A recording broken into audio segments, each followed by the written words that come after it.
taking the reins of this game, so you better fall in line. We see enough of your BS, now it's really our time. Keeping you updated, probably demonstrating that we really iconic out here making these changes. Chop the game, we the ones pump the rest. Home for real fans, we up now, forget next. Carlito K, Trigger Trey, man, it's still Dr. Sean, Blackout Jones out here keeping it raw. Yeah, you already know the game. You know what I'm saying? Everybody still doing these real podcasts, giving out fake news while we out here keeping it real, raw and authentic. You feel what I'm saying? We the ones pump the rest. Let's go. Yo, what it do is popping. It's the undeniable, reliable, the one and only Trigger Trey Knight. And like Deion Sanders said, you know where to find me.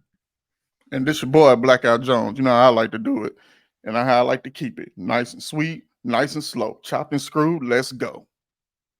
And I'm your boy, Mr. 211. Remember, that is my drink of choice and not my weight. And this morning, I wish I had a biscuit. Not gonna lie. Y'all already know who it is. It's your boy, Carlito the Cannon. One half of the double dose of knowledge, 1/4 of the iconics. I'm not even going to go into my whole spiel this week because so much has happened. We need to jump straight into it. Deuces, Uces.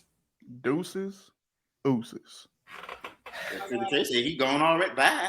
Look, Trigger out. You out like Jay? He out of here. He out like Jay. Jay Uso is gone from WWE, y'all. Yeah. Is he though? No, he is. Jay's gone. Oh, he's gone. Move to the alumni page. Yeah. Move to the alumni page. Like, I'm all for keeping kayfabe. I'm all for building the story. Jay is gone right now. They did that like the next day, didn't? I mean, like, he got future endeavored. Hey, Yeah. And I'm out. he said, I'm out. I mean, is this the first time we've seen somebody quit and just quit and be gone immediately? Batista. Without any contract? Was Batista even, without any contract. Was Batista even moved to the alumni after the?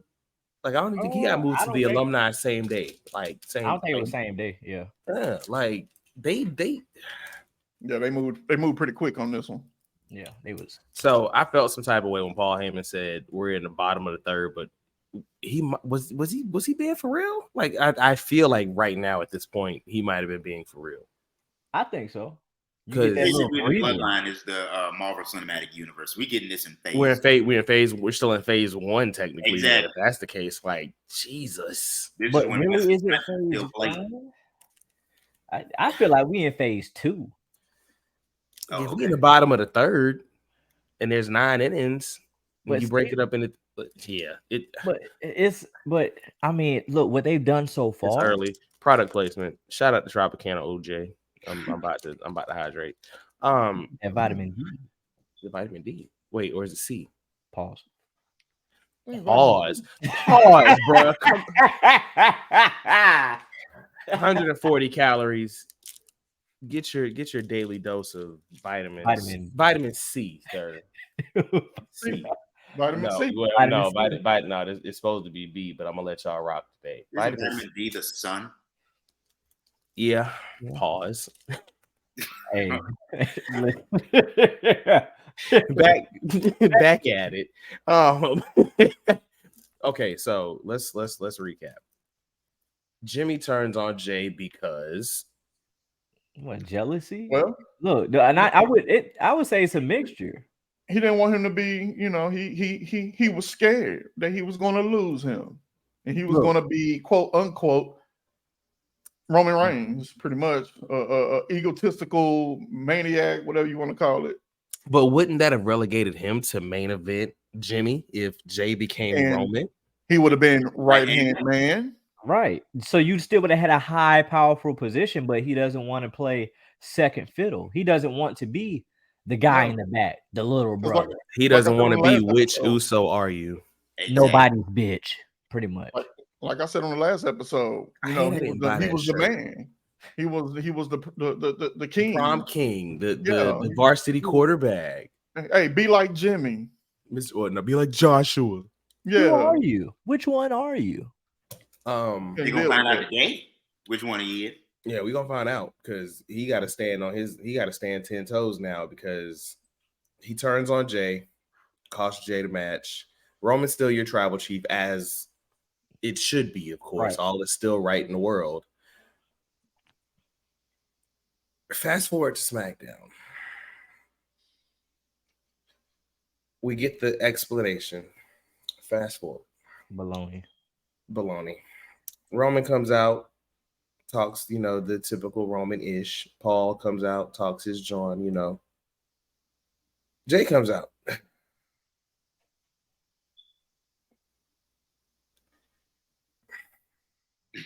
I'm still at a loss for words because I was wondering how they were going to figure out a way to keep me engaged at this point. I have no doubt in the bloodline. I have no doubt in the genius of Paul Heyman. I have no doubt in Roman Reigns, but this has been 3 years now. 3. Out 3. Like, how are you going to keep fans engaged? How are you going to keep it?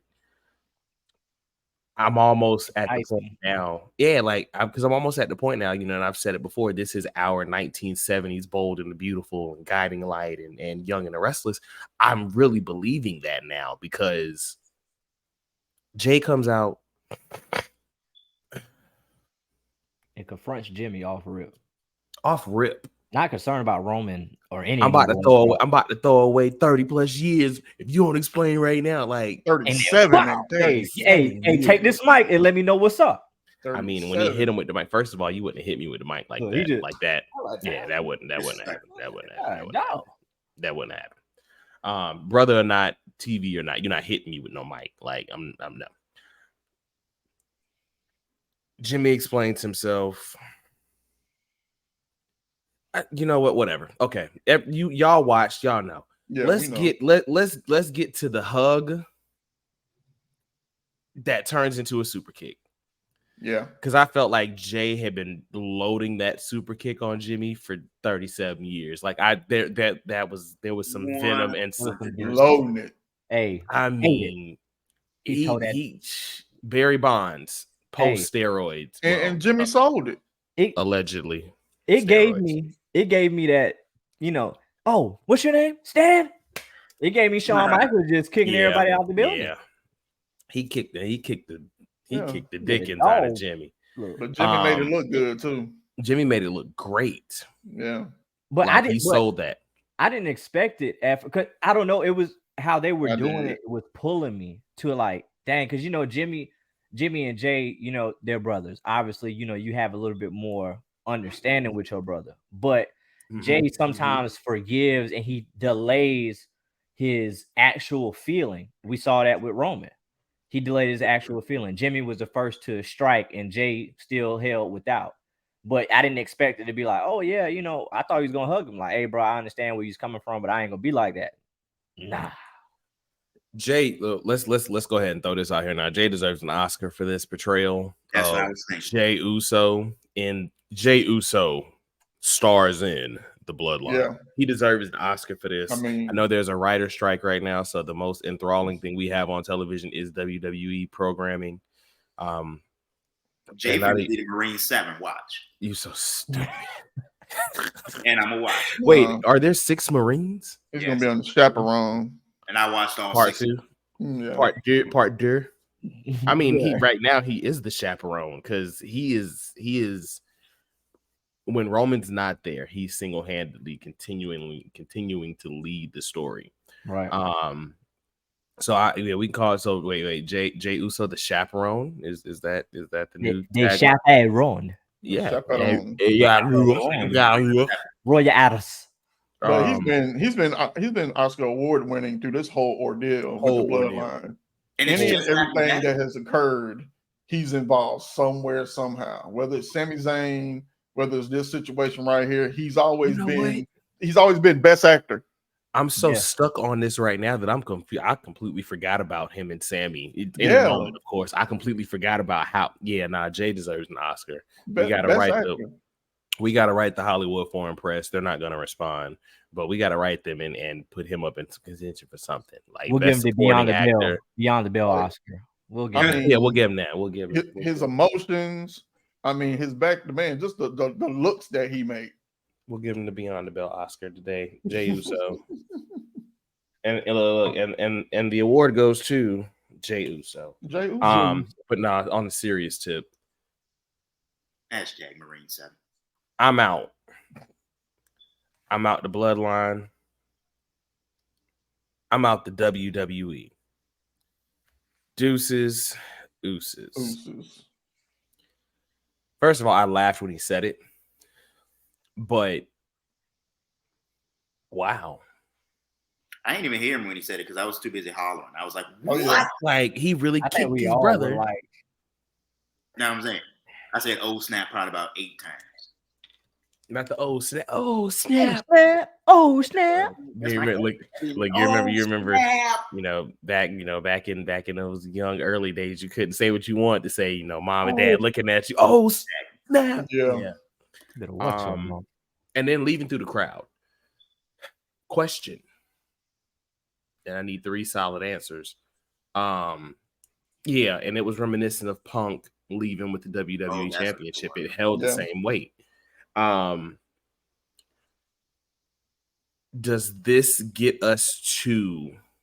extend us through the Rumble, or does this just get us to Survivor Series? It's a 2-part question, because do we now get a run back of the Civil War with War Games, or do we get Jey Uso surprise entrant into the Royal Rumble and continuing that storyline? Like, where do y'all see Jey leaving going? Who wants to start? Go ahead. Go ahead, story. So, as far as Survivor Series, War Games, no, because you don't really have, nobody really has a team to form to go against each other unless they don't want to do it the Survivor Series way, with 5-on-5. But who is Jimmy going? I mean, who is Jay going to team with? Why? I mean, what will be KO and Sammy? That's the first thought I had. But he could. But I don't. But I don't think you will. Sam is there. Yeah, the but story with Sam is there. But I think you've given away, like, yeah, he's coming back to help Jay, but in a sense, Sammy and KO have moved on from it. KO was like, when I was done with the bloodline, once we got these, I'm done with them. Like, they in my rearview mirror. Whatever they got going on, that's their own drama.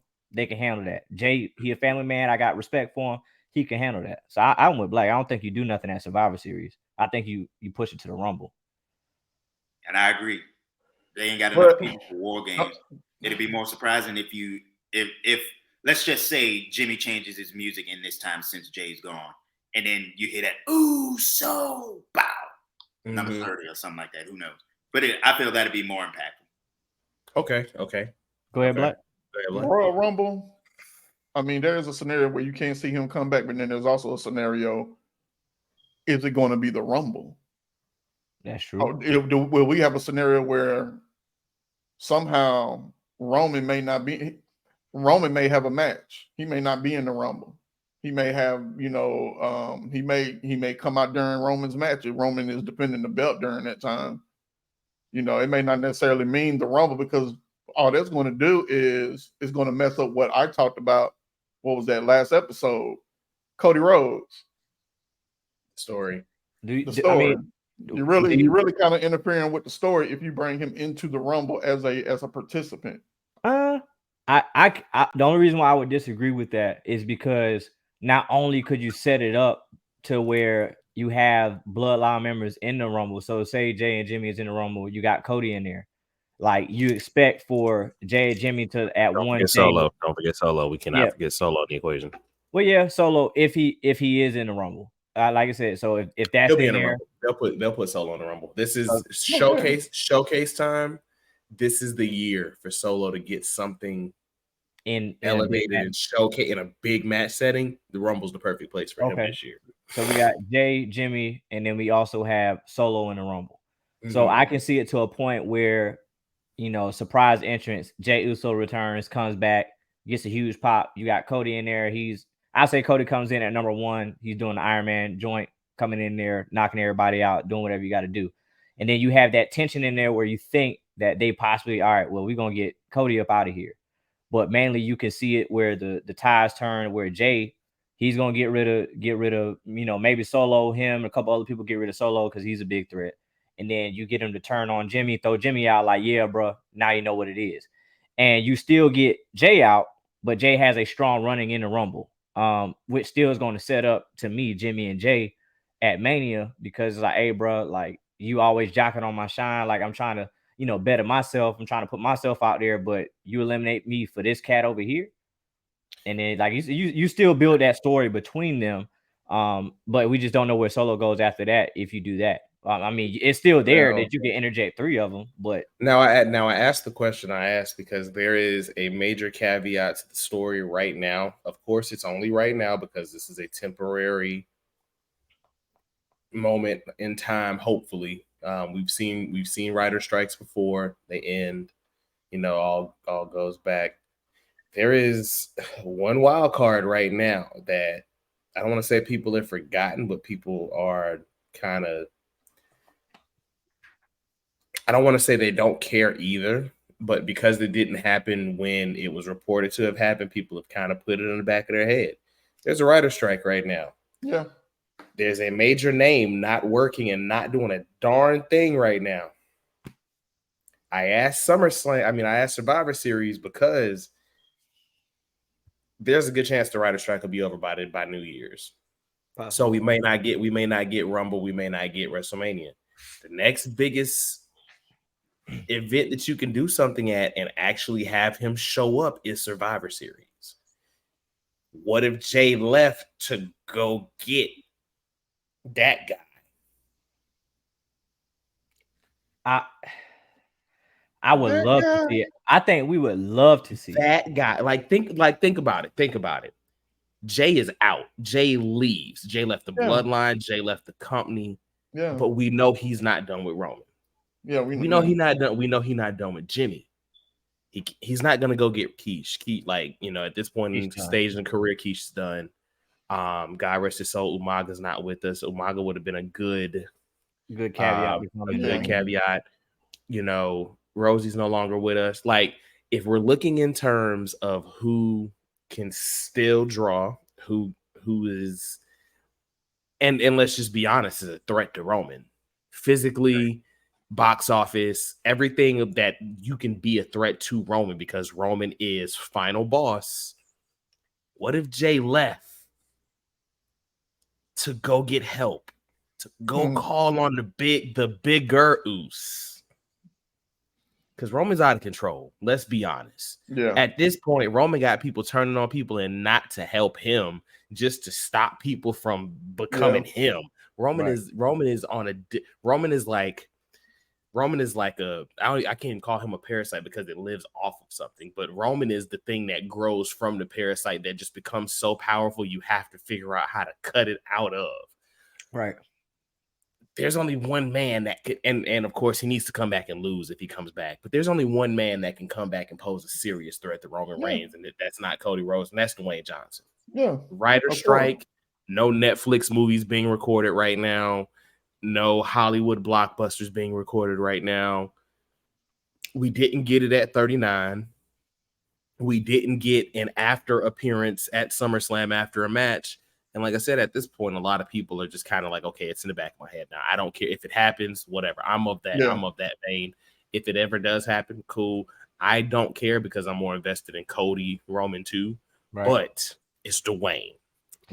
If you're a professional wrestling fan, you're always gonna want to see Dwayne. So I would say this.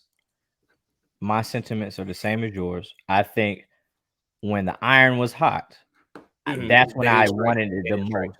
And they didn't strike, which that is fine. I understand why. And we understand scheduling. Once you get in that Hollywood realm, you're unavailable and certain things in your contract require you not to get physically injured, then you put the movie. And before you continue your point, let me ask you a question. Go ahead. Would that match taking place at 39 have made the show better? Like we're at that point now, looking back at it. Cody and Roman did what it was supposed to do. It was a good moment in the story. Would Dwayne being there have made it better? Because if not, did they not take advantage? It's variables because Dwayne's getting up in age. We have to understand that the last match that he had at Mania with the top star, he got injured a few minutes into the match. So we have to understand his conditioning. That yes, he looks great. He keeps up with his body, but there's a difference between just weightlifting and conditioning for weights and then in-ring conditioning. So we understand the difference between that, getting your reps in. Because do we see Dwayne have how long was the match with Roman and Cody? Like 20, 30? 27 minutes or something Oh like my that. God. Yeah. So can we honestly say that Dwayne is going to give you a 20 to 30 minute match at his age now? Absolutely not. So that's a factor that, to me, that's a big factor. But what all is Dwayne going to do? What is he going to be open to taking as far as bumps? And how is his? I know he's going to have an amazing reception. I think it would have made a great moment in Mania. But as far as a stellar match that we could say, dang, that match went 34 minutes. See? Yeah, Dwayne's not giving you 34 minutes. No, Dwayne ain't doing that. Dwayne's not giving you 34. Dog. He's gonna give you Goldberg minutes. So if he's going to give you what style is he going to give you? Is he going to give you, he's got to go old. He's got to go Stone Cold, come in, slobber knocker, fight match. That's all Dwayne's going to give you. He might throw in a couple of arm drags, the spit punch, but there's nothing. He's not going to give you a match classic. We're getting what? Yeah. Cookie cutter. Yeah, absolutely. So I think it would have been good for business. It would have been a great business move. But as far as a match, especially at his age, you can kind of throw it up. We're not getting above a 20-minute match with The Rock. I just don't feel that way. So I didn't even realize it, but Roman and Cody got 10 more minutes than KO and Sammy and Usos. It was the longest match of the weekend. Like, I mean, I felt like that, but I didn't realize they got that much more time. Right. Yeah. And that's without the entrances, right? Yeah, that's just match time. Hey, well, that's crazy. Oh, and to the point, hold on. I'm gonna finish this point. So to the point of the Mania joint, if you don't insert, if you still run Cody and Roman at Mania, my thing is kind of like we've been doing the cinematic universe. Marvel is in game. You're having the final boss battle. You got Thanos with everything in his hand. He's trying to end it all, and you have everybody return, come back. And like how we said, you have that turning of if it's a no DQ match, no hold bar match, it's the end all be all. Anybody who's ever suffered from Roman or anybody who's ever been in that position. Jesus, that's not even Jesus. Roman's getting jumped. He's getting lynched. Okay. Like Jesus. If everybody's coming out, like you're gonna get a Seth curb stomp. You're gonna get there's a lot that'll have to go into that. Like because Roman's crossed so many people this last 3 years. Yeah, so I think you have those important figures in there to like end it, and Cody gets that moment. Like, we want to see Cody get it to himself, but it's like a culminating factor of like Roman is ending. Hey, you're not the guy that you used to be. You're not the tribal chief. You have no more control. Everybody. And I mean, the seeds have already been planted for that now because realistically, that support system is gone. Right. Jimmy don't even want to. Jimmy, like I said, Jimmy caused Jay to match, and not even for the sake of helping Roman, I just don't want you to become him. Well, even the elders didn't take it up with Roman to have the tribal combat. So that says a lot. Like the elders are losing trust in you. They told Jay, go ahead. They didn't even talk with you. Yeah. No, I agree with that. Go ahead, TJ. I forgot. You go ahead with your take. Oh no, you kind of what's what I'm looking for. You like to answer my question, but what I was going to say is when it comes to The Rock. Does The Rock have to wrestle to be a part of this? No. Absolutely. Because he can come back and be a mouthpiece. Or jump in, quick little hit, rock bottom spine. Right. But see, that's why I mentioned Jay is what I'm saying. And that's why I mentioned War Games as well, though, because that match would be able to hide. And are we getting in War Games, though? You got to run War Games back again after last year because Trips has already said the 5-on-5, the standard flag bearer program it's so ran through at this point. Like, the years where it was great, but the years where it was like I'm okay without seeing any type of 5-on-5 or any type of Raw versus SmackDown, or because they take so long to build it as show versus show and there's nothing on the line at the end of it. Like if they were going to do that, they could do like how the MLB All-Star Game is. The winning, the winning show hosts the main event of night 2 of. They could make it mean something. Like if they were going to have the 5-on-5, they were going to have Raw versus SmackDown. Let the winning show be the main event of night 2 of WrestleMania. That means something now. You know, now unfortunately though, you do realize that probably means whatever show Roman is on is what's going to be the main event, but at least make it seem like it's meaning something. But a War Games match would kind of keep Dwayne protected. Okay. / you know, you don't have to have cardio to go in there and fight and sit in a corner, because we know the Usos are going to handle the heavy lifting. Whoever else is inside them, they're going to handle the heavy lifting. Dwayne's the last entrant, which he of course should be, even over Roman, just because of the pop. You know, imagine the bloodline standing tall and Dwayne at the top of the ramp doing his little shake out. And then that final buzzer goes off, and because listen, in the history of professional wrestling, there has never been anybody capable of doing a run-in like The Rock. That the way The Rock used to hit that ramp and take off, like I just rewatched Brock versus Rock at SummerSlam, and The Rock is one of the only wrestlers I've ever seen be able to get into full stride And make it look like, oh no, Jim Ross said he's making a beeline for the ring. No, The Rock used to look like he was legit making a beeline for the ring. Like everything about the buildup of him coming to save the day would be cool. Not saying that, of course, this is fantasy booking. This is just fantasy booking. But if we are armchair quarterbacking, shout out to college football being back. It's been a long off season. This is the time of the year where when only baseball is on TV, it's hard. Like that's why I'm so glad that WWE's been as good as it has been, because this is where I'm getting my testosterone for my sports input, because record numbers too. Record numbers. We're gonna talk about records being broken. Actually, and that's gonna be a two-edged conversation, because one record got broken. What fell behind it is not living up to expectation, and then another record got broke yesterday, and there is no expectation because we already know what the event in and of itself is. But armchair quarterbacking, you got, would we call it Team Jimmy versus Team Jay? Does Roman have to be involved in the match? Like there's so many, because we know Roman's not wrestling at Payback. There's no point. Or Fastlane. Or Fastlane. Or what is it? What's the Saudi show? Superstar Spectacle. Okay. That's the next Saudi show, the Superstar Spectacle. I didn't even know that. I thought it was a pay-per-view break. My bad. That's what I initially thought, but no, Saudi's getting one more show this year, and the date on that is, I'll look that up. But in terms of Survivor Series, and you want to make sure these buy rates, because that's true, that's Hunter's thing right now. Buy rates are up across the board. Gates are up across the board. You want to guarantee your gate the highest grossing Survivor Series ever. I think the Survivor Series already sold out. Is it? I think so. When they dropped the pre-sale, they did great numbers. Hey Tony, and this is not a slight at AEW. This is a slight at Tony Khan. This is how you sell out a show without announcing a card, and this is just how you do it. Like, don't try and build anticipation. Don't try and build hype on top of hype behind it. Just let it happen, and then pivot from there.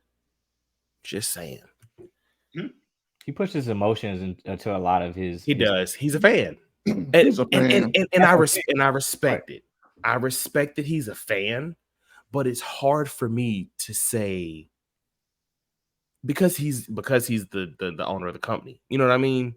Like if he was a fan and he was an EVP, which we still don't even really know what that means, because those are just letters, because the level of professionalism behind that don't even. If Tony was just an EVP or just a CEO or a CO or something like that, but you being an owner, you have to take emotion out of it, because it comes through so much more profound when you do certain things. Like it looks like there is no way for you to hide behind anything you're saying at all, being the face of the company and you being such a fan. Like we're fans, we're fanatics. The things that we can say on this pod, things we can say in groups on Facebook, whatever. It don't, I mean, you know, outside of our fandom, it don't hold weight. But when you are selling to multi-millionaire, you know, sponsors and advertisees, and when you're negotiating television deal rights, because apparently right now Warner is not happy with AEW right now at all about how Really? Oh yeah, about how All In has been booked and produced, with them waiting so long to do a card and to announce the full card. The full card should have been announced minimum 2 weeks ago. Yeah. Okay. Yeah. Like, with the way tickets were already moving, you needed to add some sides to the main course. Like, you needed to sweeten the deal. With a show this big, because let's be honest, once the traction got behind it that this could possibly be the biggest non-WWE show of all time, it was gonna hit that benchmark regardless. Right. It was gonna do it just for the sake of doing it. So now, what do you do that follows that?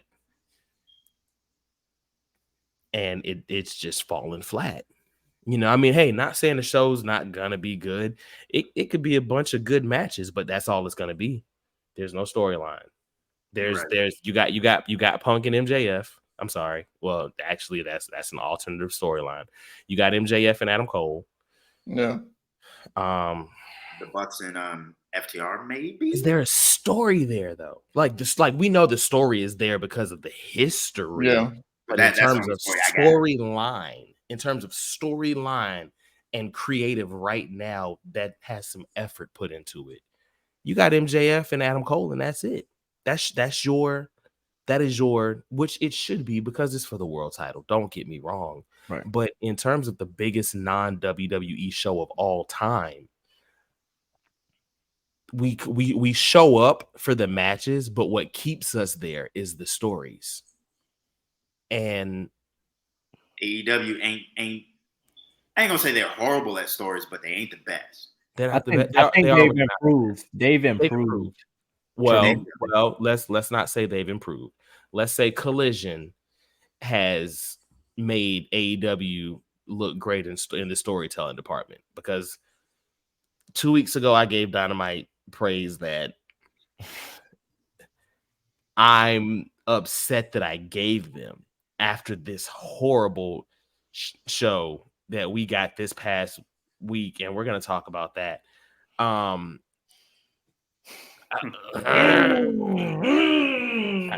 talk about it. Look, let's look. In the words of Carmelo Hayes, let's talk about it. We're gonna talk about it in a minute. But I don't know. I don't know how. You know, because there's ebbs and flows and peaks and valleys. We understand that. Mm-hmm. But like the Dynamite I watched 2 weeks ago was a peak. Like, best Dynamite in a while. Seemed like 2018, you know, like All In, Ring of Honor. It felt like that stretch was coming back. And then this week. And then to even caveat off that, they had it in Tennessee and disrespected Tennessee, which is a territory. You can't do stuff like this in a territory. Black over there shaking his head. What they got to do? Like, what's they got to do? They got to do something. What AEW got to do, bro? He don't even want to give it to him. He don't even want to give it to him. No, they don't deserve that. They don't deserve that. They don't even deserve it. They don't deserve that one. No, that was ridiculous. And I'm very upset with Jeff Jarrett on that one. You know what I mean? You come back to the crib, you come back to Nashville, you're a Hendersonville guy, you know what I mean? And this is what you bring. You couldn't do any better than this. Foolishness. And actually, yeah, Superstar Spectacle will be before Survivor Series. Superstar Spectacle is going to be September the 8th. So the week after Labor Day, which is weird. Very weird. Like, why are you smushing that? And that's the thing. WWE is, so this is their AEW show, basically. This is going to be a show that's just a show. They're going to have stories on there that have already been told, but it's just going to be a show of matches. It's not going to be anything to progress the storyline. Well, let's look at it. You got there is going to be an all-in show. That's going to be their all-in, and this is going to be this. So it's for the money to me because we It's talked for the about this last night. The market that you're going to, we know the Saudi market is going to be very profitable. Same as the UK market. Anytime any wrestling company goes to the UK market, they're going to do numbers regardless. Period. You're going to have highest gates. I mean, Wembley.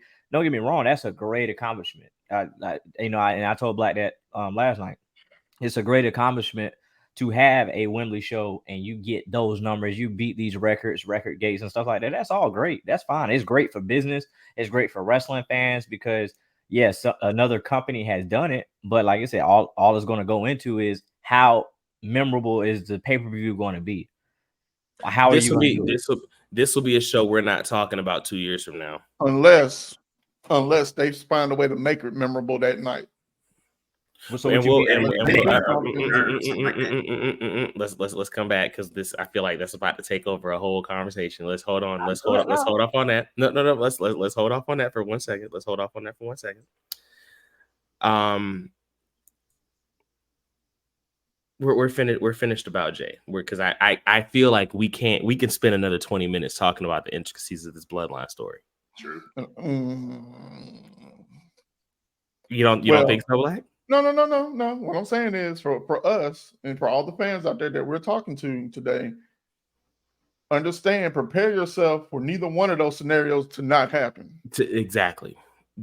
Armchair quarterbacking. Understand something. We are not saying that The Rock is showing up at Survivor Series. Well, no. If it does happen, I'm not necessarily talking about The Rock. I'm necessarily talking about when we talked about Jay coming in back Survivor Series or the Rumble. Right. Yeah. Neither one of them may not take place. You never know. We might not get him coming back until Elimination Chamber. And then they set up this story of Jimmy versus Jay at WrestleMania. Yeah. There's a lot that still could happen. But let's pivot for 1 second.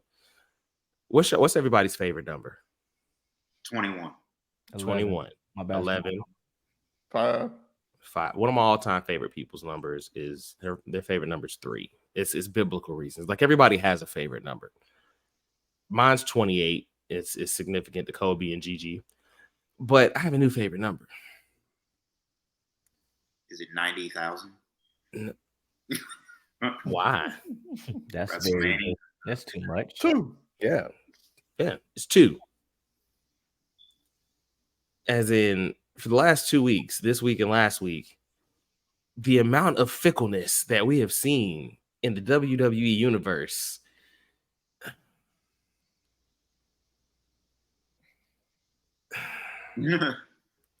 Come on, Pastor. Listen here, man. I got okay. Let me set come up. on. Let me set up real quick. You LA Knight fans are killing me. Yeah. And I say you LA Knight fans because I'm an LA Knight stan. I love the guy. I've been an Eli Drake fan. Dummy. Last week beats Top Dollar. Oh, he's just being featured in a meaningless match, and they need to give him a better story and a better higher profile because he just beat Flop Dollar. That's how they talk. Yeah, that's how they talk. I heard him. I'm a ninja. I hear everything. This week, yeah, high profile match. Him and Austin Theory tore the house down. Great match. He loses. Oh, they're burying LA Knight. Oh, they don't need to feature him like that. They don't need to showcase him. Make up your mind. Just because the guy lost a match. And it wasn't a bad loss at all. It wasn't a bad loss. It was a roll-up. It progressed the story. The story is not him versus Austin Theory. The story isn't him being... the story is him versus The Miz right now. Exactly. That's the story. Focus. Like for half a second. Stop. Drop. Shut him down. I'm sorry. I had a moment. Open up shop. Open up shop. Look, listen, 50 years of hip hop. I went to go see 50 Cent. So I'm in complete gigantic rap mode right now. So I'm sorry. I had a moment. For half a second, though, stop and look at it. Stop and focus. You could have seen it from the beginning of the match. Austin Theory just lost his title. He needs a high caliber win to remain relevant. He did not beat LA Knight clean. There were shenanigans. There was outside involvement. And it was a roll-up, the most devastating finisher in the history of the WWE. A quick one, too. I used to have nightmares about the roll-up. You know what I mean? You said what? I said I used to have nightmares about the roll-up. I still have nightmares about the roll-up. It's called the infamous roll-up for a reason. Listen here. There are 4 moves. There are 4 moves in wrestling I'm not taking. I'm going to break it down for you real quick. I'm not taking a Kenny Omega V trigger. No. Hell no. That just ain't happening. I'm not taking a Yokozuna bonsai drop. Oh no. I've seen a couple where like he don't get his legs set up under him and he just falls on the dude's chest. Like the visceral drop. You know. Yeah. I'm not taking a Gunther chop. Nah. My chest ain't built for that. Bro, realistically, nobody's chest is built for that. Mr. 211, you'll be done. You'll be done. And I'm not taking a surprise roll up because I feel like the success rate on the surprise roll up is like 98.2. Like it's very rare somebody kicks out of a roll up. You can kick out of a Canadian destroyer off top of a ladder through 2 tables.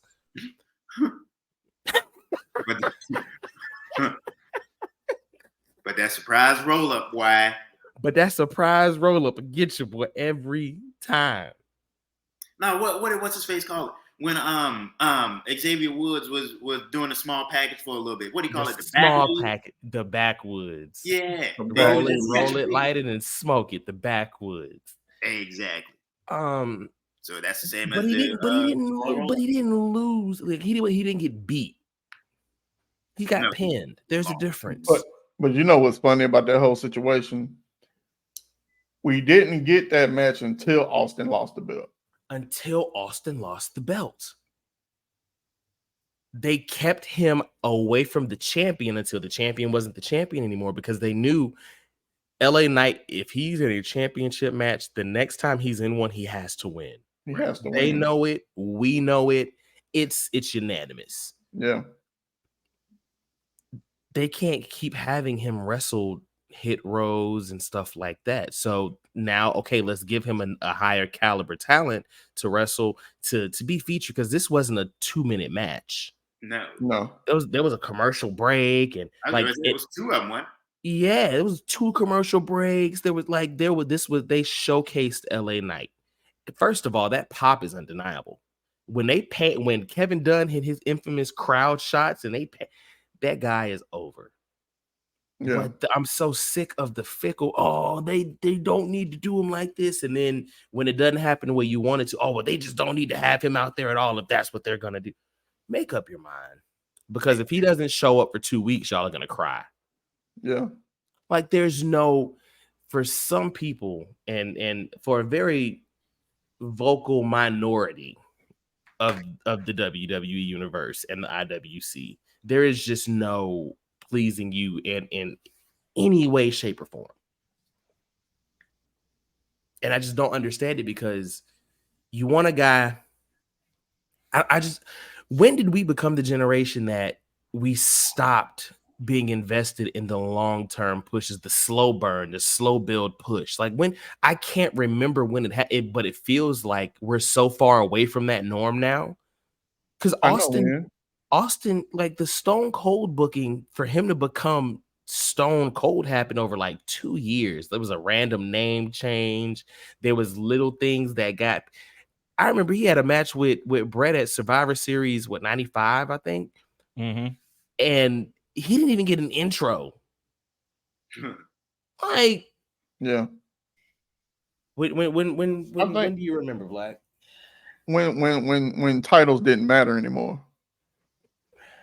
For me, because stores always built around championships, and it seemed like once they start becoming microwavable and just getting passed around like a $2 whore on the street, not the $2, it just didn't matter no more. So, question was okay. Can you pinpoint that down to an era for me? Because I remember hot shot booking in the Monday Night Wars, but I But I'm still talking about feel like on a on a really consistent basis. So we're thinking what PG era? PG era Somewhere around that accumulated time. yes. Because Ruthless Aggression era, they weren't just I mean, they were like, I know we had one year where we had like 7 different world champs in the same year, but there were stories, and it wasn't anybody who just got rocket shipped up and just do this. It was you could tell there were plans there. So we got to look at it too from business perspective. During the PG era, like I said, WWE may Cena. have like I said, you had Cena, but even then, that was it. You were trying to bring back old fans that were already there that fell off the product, and a lot of people fell off because John Cena got pushed. That's not what they wanted. WWE did get into that more hot shot booking, like, okay, well, this is what they want to see, and people get on Vince a lot saying, oh, he does what he wants to, he doesn't listen to the fans, but hey, at the end of the day, he's doing what he feels is best for business product. Go ahead, bud. Or we can look at it like this. Let me take the title matches out the way. Let's move that out. Okay. Let's say the Dave Meltzers of the world. That's what I was going to say. The Dave Meltzers of the world, those individuals really ruined the business, because now you have all these stories out. They pretty much, whoever the source they're getting this information from is ruining the business as well. It's not keeping nothing is kayfabe really anymore. Right. We already know what's going to happen. Like, there's going to be a story that's going to come out by Jey Uso, and they're going to tell you when he's going to return, without keeping it as a surprise. Right. You know what I'm saying? And when that day came, when those Meltzers came, those Dave Meltzer guys, including himself, came along, that's when the business started going downhill. So I'm not going to say PG. Well, I mean, we can still say PG era, because that's when they really PG era, because that's that when was they at that really time. Like, because Meltzer's been around for years. There's always been dirt sheets. There's always dirt sheets got heavier though. They got so much, heavy. but of course that goes along with social the media influx of, and not even just social media, but the influx of internet presence in as a whole. Because during the Ruthless Aggression era, the internet was popping. It was, but fans weren't seeking this stuff out on the internet. They were looking for. They were looking for Candice Michelle nudes and like that like, and Melina, like, you remember Melina's entrance. They were looking for the shots behind the camera. Like, they were looking for, nobody was looking for spoilers and results. Well, even that. Hold on, what were we gonna say, TJ? Go ahead, DJ. Yeah, I was gonna say, like, it's when people started getting into that and reading those stories and everything like that, because like I said, everything's a story. Like, I just seen something where it's just like, CJ Perry was backstage at Collision. Well, her husband works there. You know what I'm saying? Y'all ain't never go see your girl at work. Done it a million times. It don't mean I'm gonna get a job there. Why is that a story? Why is that a story? Well, because it makes people money. And like, when the people who, live for that stuff, they just, oh God. Oh yeah. No, and that's the thing, though. Like, the basement, to know more than you. The basement neckbeard. But you know what, T? You actually just hit the nail on the head. It's not even the I have to know more than you generation. It's the I have to report it first generation. Exactly. People specifically go look for this stuff just to run to Facebook or Twitter just to say that they broke news first.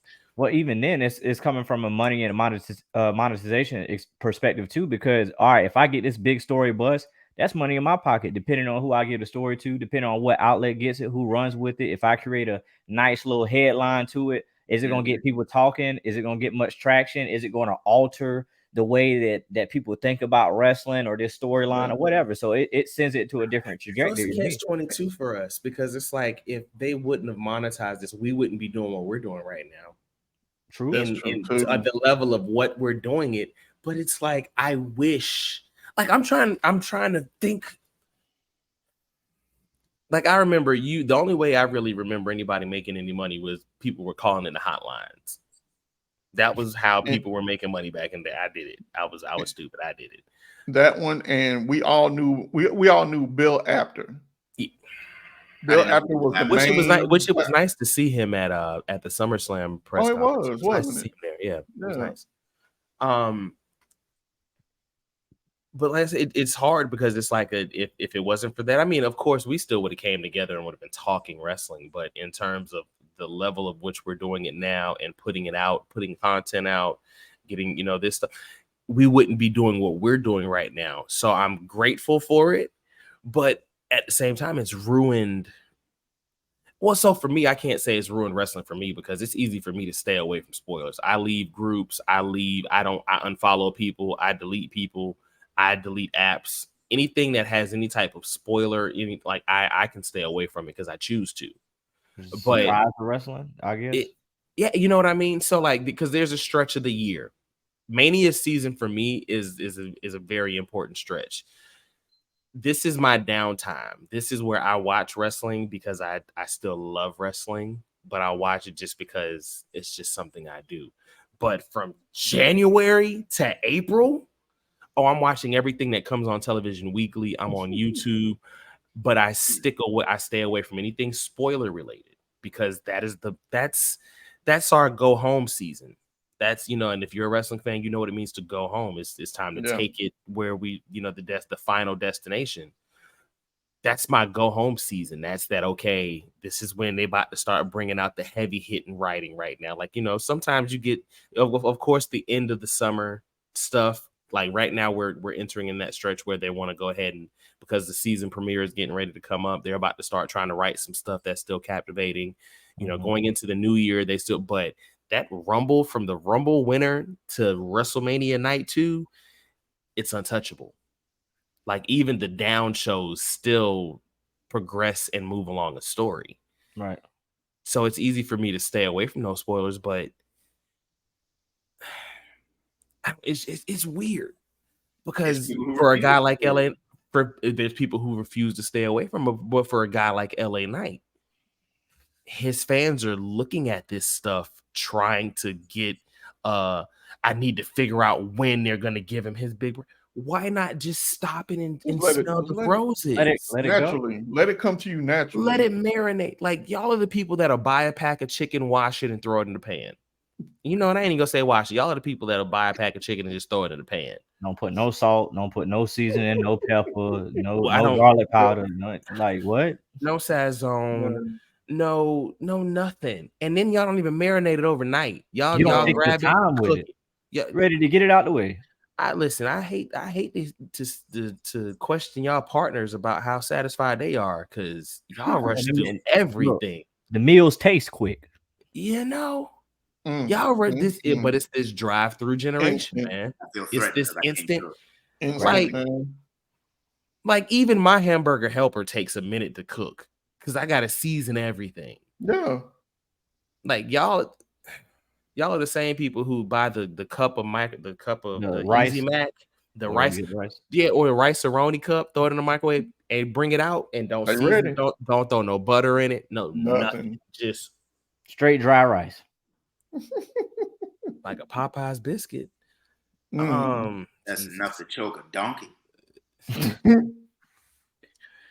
Huh? Tell me a Popeye's biscuit. What? A whole donkey. Yeah. A whole donkey. Yeah. Choked on it.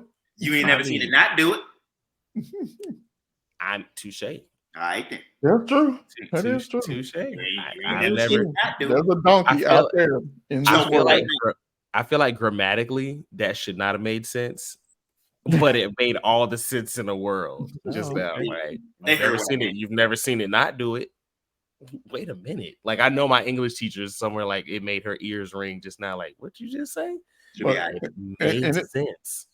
And it's so funny that we're talking about this. Shout out to the group. Shout out to the Chop Shop. But even in the Chop Shop, you know what I'm saying? I think some of us have been where one person will put it on there, and then another person put the same thing on there, and you'd be like, dang. Like, like, okay, who? But then it becomes okay. Whose post has more comments? That's the one to take down. Like, that's the one to leave up. Take the other one. You know what I mean? Like, it's weird because, and that's why if you're not a part of Wrestling's Real Fan Chop Shop on Facebook, go join. Like, follow the group because we're a non-spoiler group. We don't play that. We believe in enjoying wrestling and enjoying it for the moment, in the moment. We don't want to, you know, I understand some people are going to look ahead. Of course, you know, we just fantasy booked a whole pay-per-view, you know, that's 3 months down the road. But that's just fantasy. You know, we're just, you know, it's enthralling to us.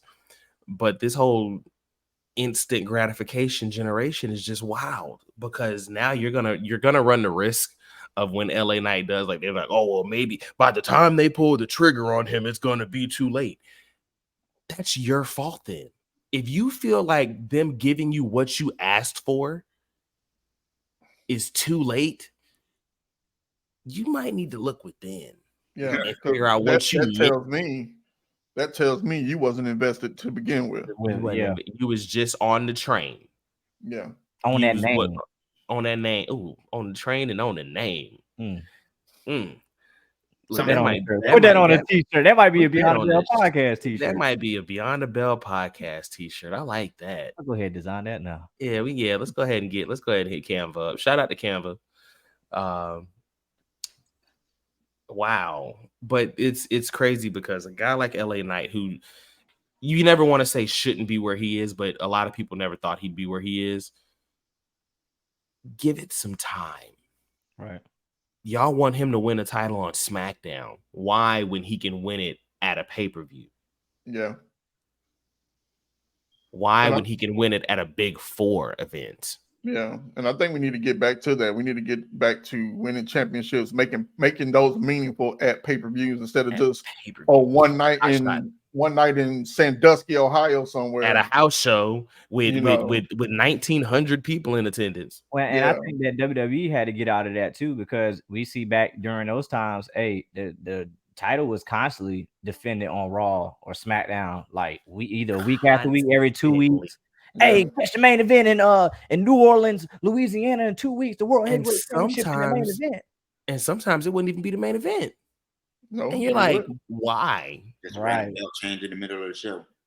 Dog, a random belt change middle of the show. You get a ladder match, like, because the unification title match between the European champion, that's why I have it behind me, and the Intercontinental champion, Jeff Hardy and RVD. That wasn't the main event. Y'all unified your second biggest title and then your lower mid card title in a ladder match, and that wasn't the main event of the show. Yeah, you remember that time? What the boy name is? Kofi won the United States belt on a commercial break. Dog, I remember Kofi winning it on a commercial break. I remember Kofi beating The Miz for an Intercontinental Championship on main event on Wednesday night on Ion. Ion, right before Rescue 911. Right before Rescue 911, right, and right after Cold Case. I wouldn't even watch the main. I wouldn't even watch the main event. That's crazy. No, that's crazy. I watched Superstars at main event when it first came out, maybe like a couple episodes after that. Because course, because they had the heavy hitters. I remember Taker and Jericho. Taker and somebody had a match on main event. Like, it's funny to say that now, that Undertaker wrestled on main event, because you realize also that it was filmed before Raw. Right. So it's like, wow. But even now, but it's crazy because if you watch main event now, you'll see some showcase matches. Dana Brooke has some great matches on there. Apollo Crews is having good matches on there. Carmelo Hayes, Cameron Grimes, and JD McDonough have been featured prominently on main event this last couple of months, but nobody knows because nobody watches it. Yeah, they'll catch it on Twitter, or X, and all these other social media platforms when it comes out. X. Oh, perfect timing, TJ. You said it right when I threw it up. But I say all that to say all this. Give stuff time to breathe. You know, a lot of y'all grab cheese out of the refrigerator, throw it on bread, and eat it, and you don't even know the best optimum temperature is room temperature for cheese for you to get the entire flavor profile.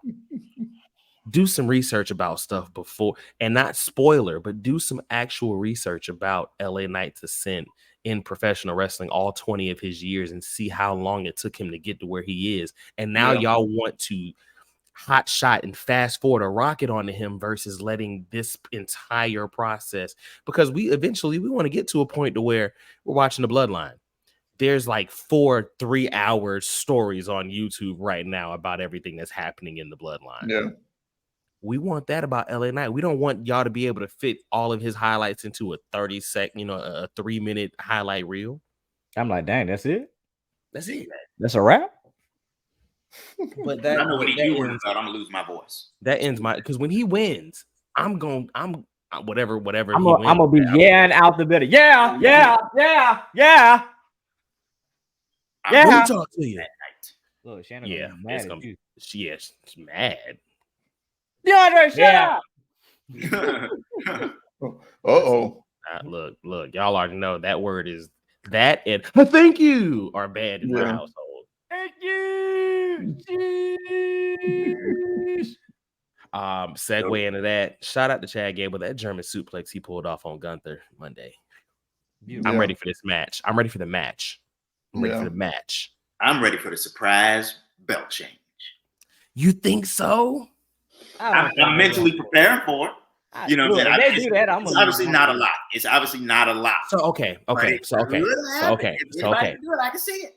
Okay, this is where I start to take a seat back because I want y'all to get me there because I just can't see. Pause. I can't see him. Pause. You want us to get you there? I mean, pause. I want y'all to get me excited. Pause. I want y'all. You want it to get you engaged. I want y'all to help me see the perspective. See, that's just too much for me to have to say. Like, I want you guys to get my view of the perspective and the vantage point at which Chad Gable could. I'm not saying all that. You're rated R, aren't you? Yeah, you know what I mean. At least PG-13. No, going rated R like a Xavier Woods. Whoa. Superstar. Whoa.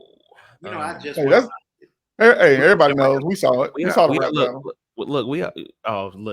That's not where I thought you was going with that. I thought you were going to say every week. I was going with the rap battle. Yeah, the rap. That rap battle was hard. Yeah. No, I wasn't going I to just watched the look, rap battle. see, Ron, I was about to say something. I'm glad I didn't say it. So Yeah, that rap battle was hard, bro. Yeah, look, never mind.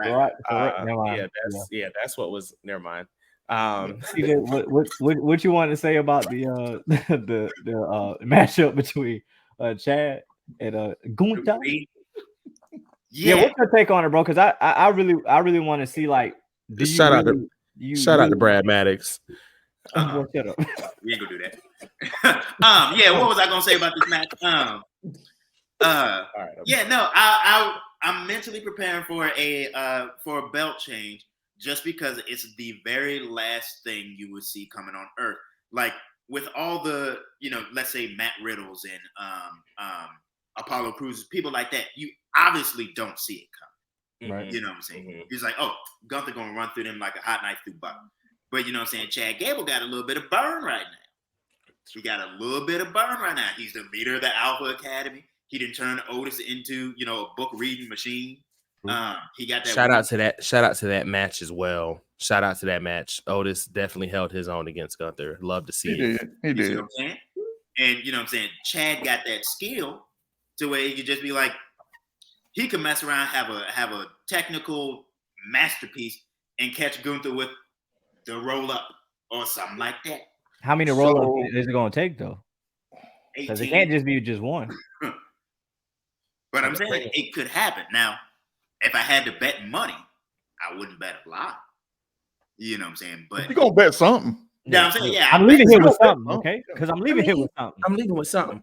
I put $1 on it. So I need and Ron and Black, I need for y'all because I see where TJ is coming from. I agree with you, TJ, but logically, I still can't see them doing it this close to him beating Honky Tonk Man. So check this out. I'm glad you said that because that's what I was about to talk about. So if that does happen, that tells us one or two things. European Championship is sexy.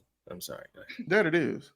It tells us one or two things here. If that happens, then that means they were comfortable in allowing him to get second place, and they're comfortable to allow Honky Tonk to keep his record. Yeah, no. I have to cancel WWE at that point. You can't let the Honky Tonk Man still be like, come on, dog. Honky Tonk Man. Come on, dog. Holding the record for the man who brought back prestige to the Intercontinental Championship. And not to mention the character he was based off of, and knowing what we know about Elvis today, that whole character is canceled. Honky Tonk Man is canceled. What? For those of y'all listening, I don't know what they doing. I don't listen now. They over here exactly shucking and jiving, all shucky ducky quack quack. No, but I feel like it would just do Gunther a disservice for how much energy and effort he's put into bringing that prestige to the title. Because before then, don't get me wrong, love Ricochet, you know, but I mean, it wasn't going to be a memorable run. I mean, to me, Gunther brought it back to like that heel that's gonna work, that's gonna be, and he talks very well on the mic. He has great matches. Just I don't too much care for the power bomb. I've gotten used to it. Because so it's crazy because I feel like the way I don't want to say struggles, but the way he delivers the power bomb, it fit how he power bombed Otis. Like it fit. But I feel like he does not. Like, where's the I need the whiplash to come off of it. Because like give him the Batista bomb. Give him the Batista bomb. Batista's never coming back. We know that. Yeah. Give him the sit down.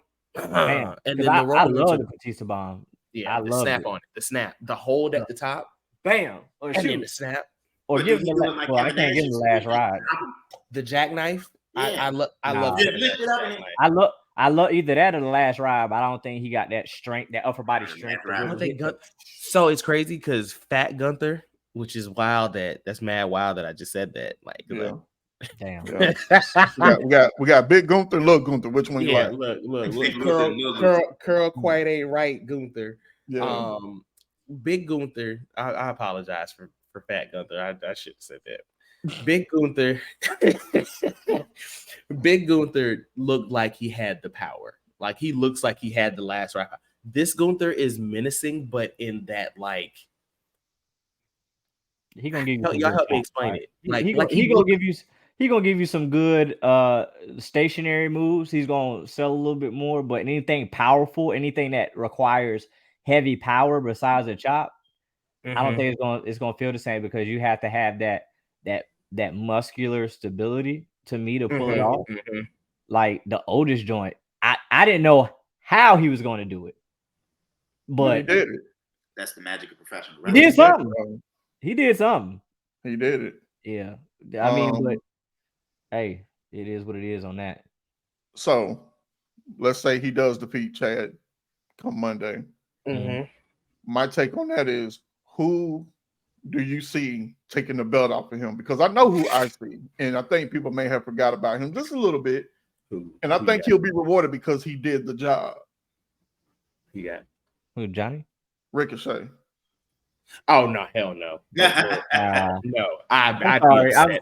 I'm not gonna lie, I'm gonna be upset. I'll be mad. And that's nothing against Rick. That's nothing against Prince Puma. That is absolutely nothing against Prince Puma. But hell no. No, not after this run, bro. Not after this dominant of a run, because then you're saying that Ricochet should be. We got Randy Orton. We got Randy coming back. No, I'm gonna be honest with. I think Randy is done. Like, I'm gonna be honest with you. They moved the name. Yes, he's still a SmackDown star, but they moved the name to Raw. That there's one guy that LA Knight could do it.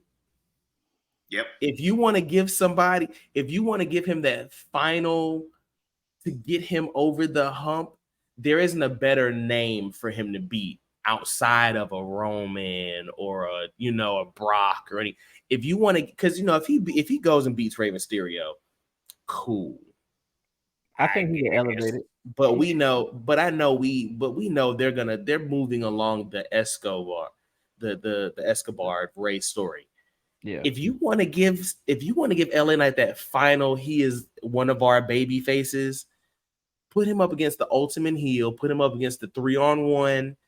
Help him beat the numbers, and be the one to finally dethrone Gunther and catapult Gunther into the main event scene. And catapult Gunther. Oh, Gunther has to win the Rumble this year. Gunther has to win the Rumble this year. Oh yeah, he's got to win the Rumble. And the rumor report, and hey, listen, I know we stick away from spoilers, but this isn't really a spoiler because with Brock, nothing's for certain. We don't even know if he's still under contract at this point because I've heard he's done. Brock But the rumor, like nothing. You know what I mean, bro? Listen, if a Brock Lesnar shows up at All In, that Brock still owes us Gunther. Like Brock knows he wants to do it. Brock owes us a Gunther versus Brock knows. Bro, listen, Brock versus Gunther. We know at WrestleMania. Listen, that might be more than 5 stars. I'd have Brock beat Seth for the belt, make it believable, and let him get back them dubs because Seth has beat him for 2 straps. Like he beat him for the Universal twice. I mean, speaking of that. Seth is to Brock what Brock is to black men. Tell me I'm wrong. Yeah, they do send. I mean, you ain't wrong. If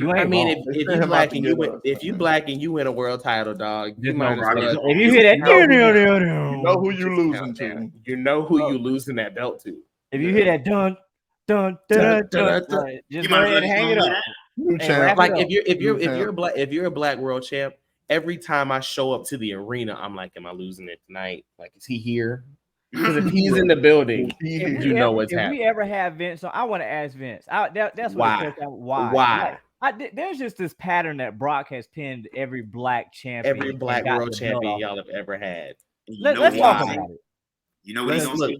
He gonna say, and I'm gonna send him to your house, and your house to get your belt. Look, listen. Brock come to my house.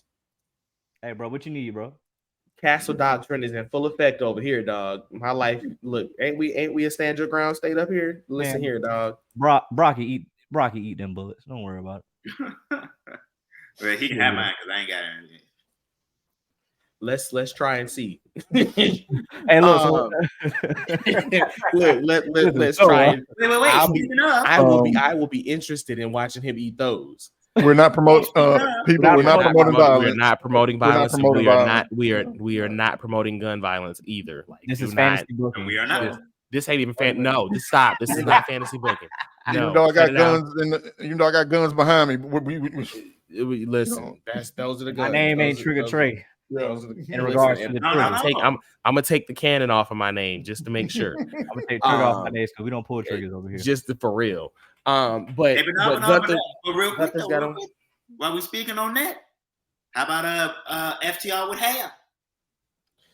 We got to talk about that. Don't worry. For the revolver. Oh, Jesus. Pointing out the window, bro. Come on, really, dog? Look, you driving like you ain't got no sense, and you gonna put it out the window for what? Because you in the wrong. Gunther has to win the Rumble. Gunther has to beat Seth. Does he Brock have to win the Rumble, though? Yeah, he's got to win the Rumble. Gunther, give him his get back from last year because he did a phenomenal job making you like. Don't get me wrong, we knew Cody was winning, and he said the but we was like, Iron Man. Wait, are they gonna give it? Are they gonna give it? They're not giving it. Wait, they not. Wait. And then the way he's carried not just the IC title, but his portion of the company. Because listening to his interviews, the guy's a student of the game. The guy respects the business. He still wipes his feet every time he enters the ring, whether he's wrestling or not. The level of respect he has for the industry, you got to reward Gunther. You have to. Okay. Give him his Rumble win. I was actually of the vein that we were going to see a back-to-back Rumble winner, which I'm absolutely okay with too, if that's how you want to get Cody to finish the story. Yeah. But I think, yeah, I'm still open to it. Okay. But I would like to see Brock beat Seth for the strap, Gunther win the Rumble, and you get Cowboy Brock versus Gunther at WrestleMania in Philly, main event night 1. So how do you feel about Brock keeping the title off of TV for that long? So as we saw last year, I don't think Brock. Because this year alone, this is like, when's the last time we seen Brock on TV this much as what we saw this year? 2002. I wouldn't even say when he first came out. I like when he first came back from UFC. Yeah, but I think at this point we're at that. Brock is still at that stage right now where if it's best for business, he'll show up, and they're gonna pay him regardless. They gonna pay him. They're gonna pay him. They're gonna pay him. Hey, Brock care about that money. I don't care what nobody say. Brock said, hey, I'll do it. I ain't got no problem doing it, but I just need that money. I just need his bread. Need that Skrilla. we're talking about Gunther. We're talking about Brock beating Seth. We're talking about Brock versus Gunther, but we're leaving somebody out of this whole equation. And how does he fit in? If he fits in, Damian Priest. Oh, but he can cash in whenever he wants it. Only whenever he wants it. He can cash it. So I'm gonna be honest with you. I would be okay with. I wouldn't keep him out of the world. I'd be okay with after Cody beating Roman, you doing your teases for the cash in with Damian Priest after that. Because we gotta be. Let's be honest. Let's be real about this. Cody does not have to have a long. Cody don't have to have a long run after he beat Roman. We're coming out of one long run. He doesn't have to have a long run. If Cody does not give us or the universe what we're looking for in terms of championship, because as we see with Seth, some people are better chasers than they are champions. Yeah. If Cody gets stagnant or they feel like it's a complacent run, you have Priest waiting in the wings. Or you still could have Priest cash in. You could have Gunther still win the Rumble, and then you have Brock beat Priest at Elimination Chamber before Mania, setting up that match, and now you don't have to worry about the belt being off TV. Or we can bring back. Oh, go ahead, my bad. Or we put it in perspective, we still got Payback. So I don't know if they're going. I mean, I don't think Priest cashes in this year. I don't think he cashes in this year. I think they will hold off because I haven't had a long holder in a while. And this is the first run with the championship, so I think they're trying to extend it. And I don't know if they're going to run back Seth versus Finn. What do y'all feel about that? Seth versus Finn run back? No. Finn should have won at SummerSlam. He didn't. It's time to go ahead and push that to the side. So how do we feel about the JD introduction? Like, do we see the seeds planning of adding him in as a whole? Yeah, Adam in as a whole. Adam is a whole. Nobody drops out right now. I don't drop Priest out until the cash-in happens, and then you figure out if you want him as a standalone heel or a standalone face. But I don't drop anybody out because Judgment. It's like the NWO in essence. Right now, it's the hottest group in the company. Showcase as much as you can, and if you drop somebody off right now, then it goes back to only Finn, JD, Dom. But if you have a 4-man with Rhea and you have Dom and Rhea down there, you got Damian on SmackDown with the briefcase, you got JD and Finn in a tag team division possibly on Raw. Like there's a lot that bringing him in is best for business, but also it keeps you from having to add anybody else at all down the line because the story is already there too. You're not bringing him in as a body just for the sake of bringing a body in. Finn trained him. They're from the same, basically they're from the same street. Like the story is already there. Because I remember they brought up the thing about, you remember when it first started, they would talk about bringing in Ciampa, and I was like, I would have been cool with that if they were going to make him a leader, but I don't think they would have. I don't think they like the leader of the Judgment Day kind of thing. Because Ciampa wouldn't have been able to play second fiddle to that. Because I think they're setting up for him and Johnny to go ahead and get back together. Oh yeah, DIY is coming back. Hashtag DIY. Hashtag DIY coming back. Y'all heard it here first on the Beyond the Bell podcast. Locked in. We're locked in on that prediction. Black, what were you about to say, bro? You could bring back what? Or with the Damian Priest cash in. I know this is another story that's kind of been on the back burner and really has been forgotten, I think. And just fantasy. It's just a fantasy booking situation. What if we come full circle, Judgment Day and Bloodline? I mean, because that story, those seeds were planted when Paul had Judgment Day doing their bidding for them. So and that's why I'm saying I believe I didn't want to believe the bottom of the third, but I believe it because there's still stuff that we have not explored that is taking place because we've had Imperium mentions with the Bloodline that has not had a payoff. Like there's still a lot there. There's still a lot of meat left on the bone. There's a lot of chapters to still explore as far as avenues, and we just gonna have to see it play out because I really don't know what's next.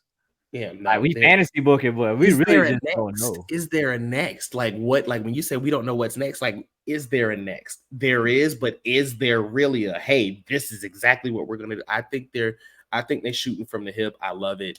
Keeps us on the edge of our seat. Keeps us guessing. every week because just like Paul Heyman announced that Jimmy will be on SmackDown next week. He's going to be the only member of the Bloodline on SmackDown next week. How is Jimmy going to carry the Bloodline story moving forward without Roman, without Jay, with no Solo, with no I'm interested in seeing that because. I know we're pivoting, but I'm going to pivot one more time. We have not given the Bloodline story, but also Roman Reigns enough credit for how many people he's elevated during this run. People like to say he's beat and squashed people. No, let's be honest. Let's be real. Edge would have never got another WrestleMania main event if it wasn't for Roman. Yeah, Edge, because when they gave him that Royal Rumble win, they wouldn't have done that for anybody. Like there was a story that needed to be told there about Edge coming back, and of course it builds upon Roman's mystique that he beat Edge and Bryan Danielson, who would have never got another WrestleMania main event ever. Main event Jay. You had Finn finally becoming relevant again after how long? People have been begging for that. And after Roman beat the Demon, that's when you got the Judgment Day. Brock being Brock, but being Brock in terms of after Roman keeping him away from the title, it pushed Brock to heel turn, which gave us a way for Cody to be elevated. Cody being elevated. Jimmy now being elevated. Solo being elevated. Yes, these are people in his family, but he's still elevating main event talent for this generation and the next. If I have a picture of his title defenses from beginning to end and the list of names on it, well, if we look at where they were before they ran into Roman versus where they are now, I would say one name would be obsolete just due to the fact before you even get in that Matt Riddle could have been one, but due to his outside Riddle is only to blame for himself. Absolutely. Yeah. No. I completely. He could have been because he was on that ascension. We talked about he still hasn't had a bad match in almost 3 years. But we just know he's not going anywhere. We know he's not going anywhere in terms of booking because of himself, though. Because Roman was willing to work with him and keep him there. Riddle need to put some shoes on. He need to. I'm sorry. I agree. The bottom of them soles is dirty. Dirty boy. He's a dirty boy. He's a dirty boy. We don't give Paul enough credit for the elevation of some of the guys and giving some of the guys a chance to speak on the mic and show you. Because we knew Cody could talk. Yeah. But getting Cody into a space to where he is verbally sparring with Roman and Paul Heyman. Right. That says a lot. And I think they did Dusty justice because it wasn't disrespect, but it was just realization of bro, I respect your dad. Your dad was a revolutionary, but you are not him. But he saw in me what he didn't see in you. And I'm glad they touched on that in the documentary too. Kevin Owens floundered for years. Yes. Sami Zayn people have been begging for Sami Zayn to get some type of anything. 2 years ago, conspiracies. 2 years ago, he was putting over Johnny Knoxville at WrestleMania. This year, he main evented mousetrap. This year, he main evented night one because of being a part of the Bloodline story. Logan Paul. That's what really started Logan having the name that he has in WWE now. That whole unlucky punch stuff. Yeah. But that match, just everything that got pulled off in that match from Logan, even ascended to put more eyes on him. That man's in ESPN's top 30 under top 10 under 30. 30, yeah. So I'm like, yo. And if we talk about it, let's talk about it realistically. The Bloodline being over now and having the Judgment Day slide into having to be the new stable to carry the mantle, Dirty Dom. Like Roman being who he has been for this last 3 years has elevated so many people, and he doesn't get enough credit for that. So now it forces everybody to really step up, like how Everybody. everybody's been saying, especially with Trips. Hey, y'all been saying everybody ain't been getting TV time because of Bloodline. Hey, step up. This Guess your what? time.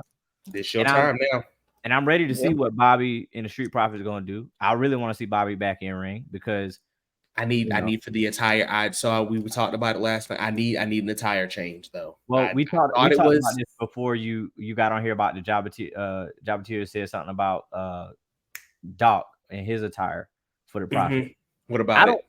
I don't think that they said that he needs to change it to like maybe like the Omos do the pants and the tank top with the boots. But I'm like, to me, I feel as if athletic. I'm okay with him having. It's just, so one, if they're going heel or if they're going dominant, the sparkly bright colors got to go. Like that blue last night was too bright. Like the only way I would disagree is because seen a dominant. But when the last time we seen a dominant heel anything be bright like that? But see, I don't even think they're heel, bro. I think they're gonna stay face. I can't see. So, and this is the way, but you know what though? I'll agree with you. But this is the one thing that being a black talent kind of works against us, but works in our benefit. Anytime you get that brash, confident, I don't want to say cocky, but I'm gonna say cocky. Yeah. Anytime you get the talent that gives off that persona, they're seen as heel. And that's true. You know what I mean? Like with Dwayne, Hollywood Rock. Hey, everybody hated Hollywood Rock, boy. Everybody hated Hollywood Rock. But at the same time, hey, baby. at the same time, he wasn't wrong about none of the stuff he was saying. He's a draw. He's box office. He's Hollywood Rock. Right. Yeah. You know, the New Day, when they came, they were heel but they were brash. They were cocky. They were, hey, listen, we came together because they were seen as heel. Carmelo Hayes, when he won the breakout tournament and he started to find a persona, he was seen as heel. Like anytime as a black talent in WWE, when you start to show the signs of the charisma that's there, you're seen as a heel. Bobby, you know, it's weird because, you know, last year we were in the building going crazy for Bobby. He was over as a face, but what's up? So now it's starting to segue to what I'm thinking is like, even if you don't incorporate the Bloodline and War Games, do you get, if they build up this new faction with Bobby, do you get Bobby in the new faction versus Judgment Day? Obviously, Bobby never going to be the baby faces, and Judgment Day is going to be heels because we know Judgment Day is going straight heel. So I think, are you still going to have two top factions, heel versus heel, or you keep one baby face, but you just need to of why they're adding JD? You need bodies to fill in. Yeah, like there's still so many layers left, and there's still so much that can come from a lot of what they're doing in WWE right now that it's like, excuse me. Yeah. Look, that's how I feel about it. That's where we are. Cause it's like there's a lot of meat left on the bone. And we don't know where it's gonna go. Because they're taking their time. Cooking steaks out here, cuz. All right. We got so we let's talk about it. What do you want to talk about? For the revolvers. He probably not going to jail, but he ain't going to jail. He already went to jail.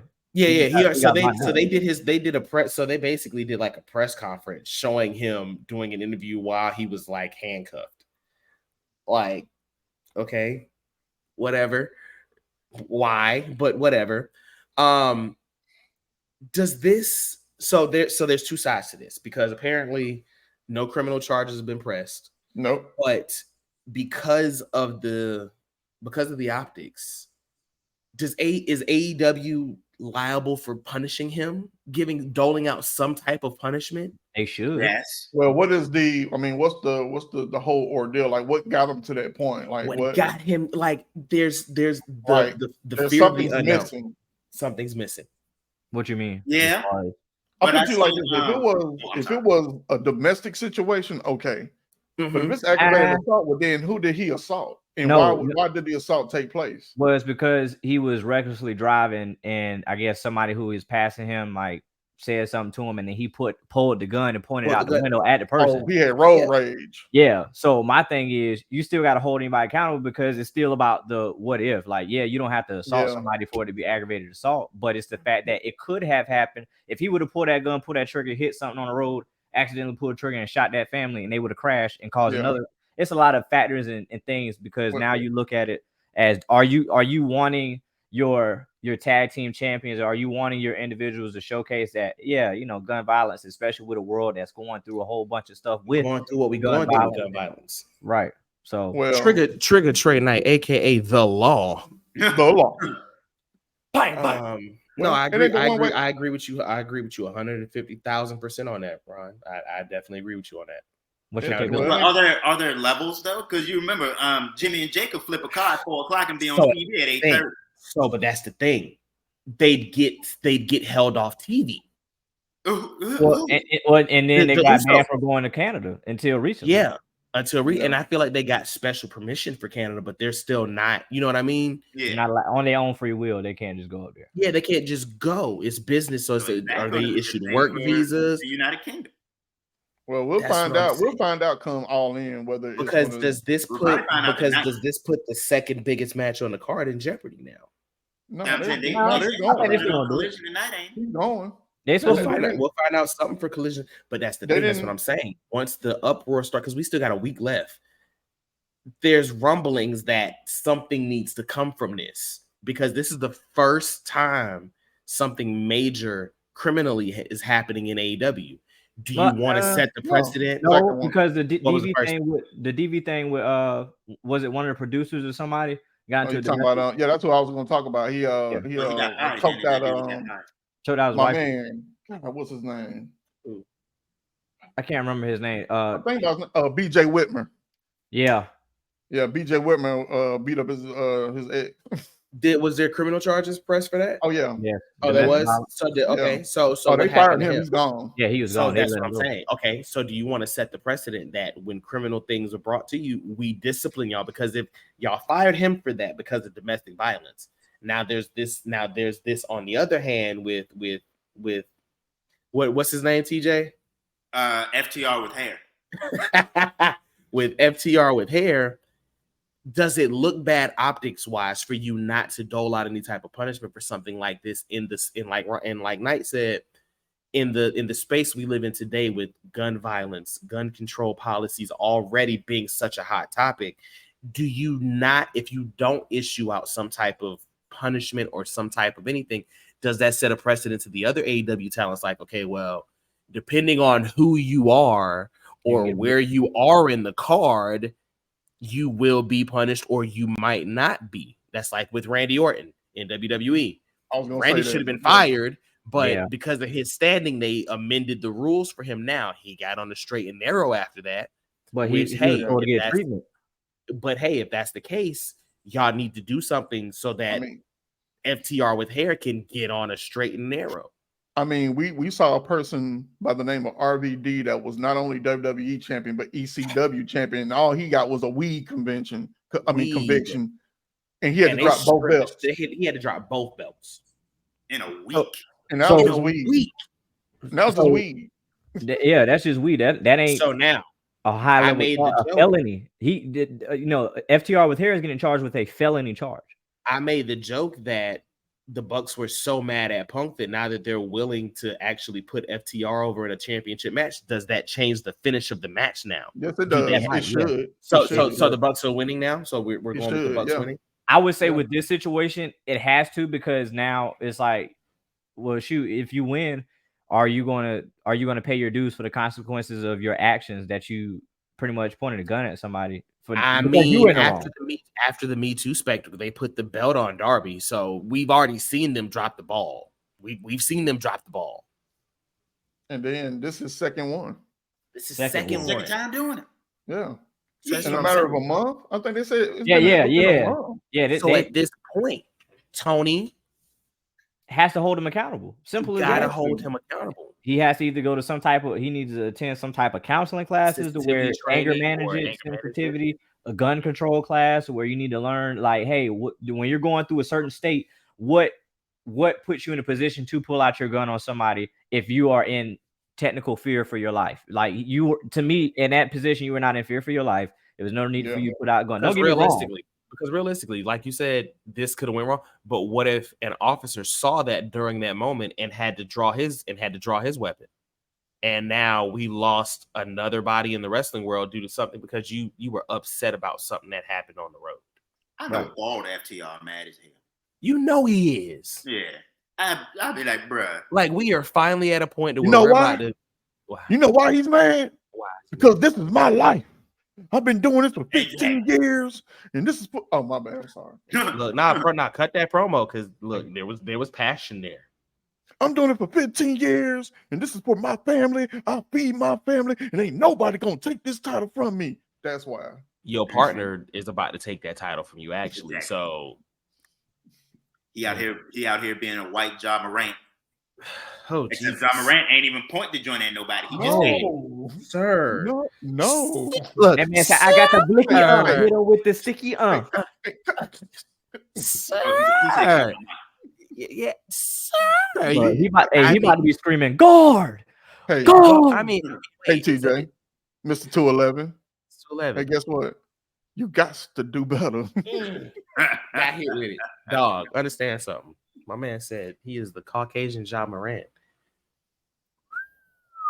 With the blam blams. Yeah, because you keep pulling out the glizzy. Oh, pause. Wait a minute. Whoa, pause. That's long term. No, wait a minute. So because it's wild. No, because it's wild. Because glizzy up there is still, but glizzy up there is still referred to that as that. Yeah. Y'all got to change that in today's time. Yeah, glizzy, like, nah. Yeah, you got to change that. You know, especially with Mr. Glizzy Gobbler himself on the pod right now. Whoa! He said I'm out. He said Ucy Deucey. Look, Uces Deuces. Uces Deuces. First of all, the hot dog was good. Okay.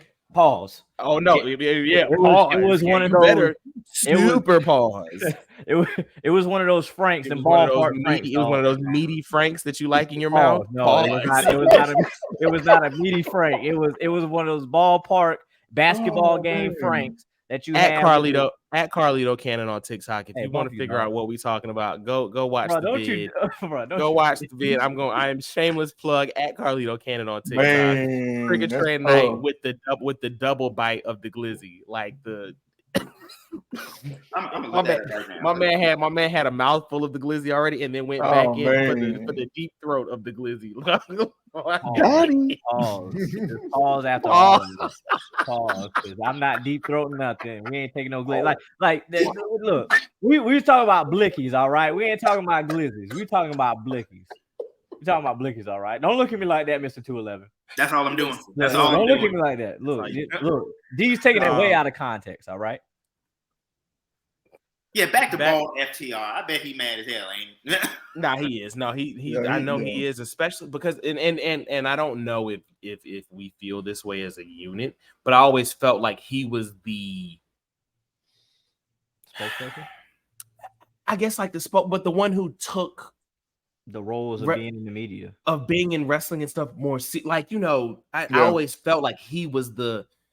Let me think of someone who was so if I'm putting it in terms, I always felt like FTR with hair was like Teddy Hart, a bunch of talent. You don't really he doesn't give off the vibes though that he cares necessarily about being in professional wrestling, but Dax, dog, yeah, like this is his lifeblood, and he's always given that aura off like, hey, this not necessarily this is all I got, but this is all I got. Like Black, remember when we went to AEW, you know, his wife and his kids were sitting in the front row in front of us. Yeah. And he came out, he sent the production people to come get them after their match. Like he takes this serious. So I can definitely imagine that he is upset. I mean, but they're boys. That's like if one of us did it, of course we gonna have to chastise a little bit. Yeah. But you gotta holler. But at what level are you like, he's probably mad, but I don't think it's enough to shoot come the fade? between them or anything. Oh no, not at all. If they get kicked off the show, probably. Well, maybe not kicked off the Well, show. hey, Like, actually, But no, like I losing don't- the straps though, like is that enough to So, throw the hold on, let me- fisticuffs over? but Hold I on. ain't gonna talk to you for like a month. So if they lose the strap, that means he's gonna get the strap, and then they gonna handle it that way. So Stop it. See, getting the strap was the problem in the first. Getting the strap was the problem in the You're not first learning place. anything in this, Hey. sir. He is not learning. Listen, watching y'all- it. he made Mr. Blackout Jones get up. Like he made him get up. Yeah.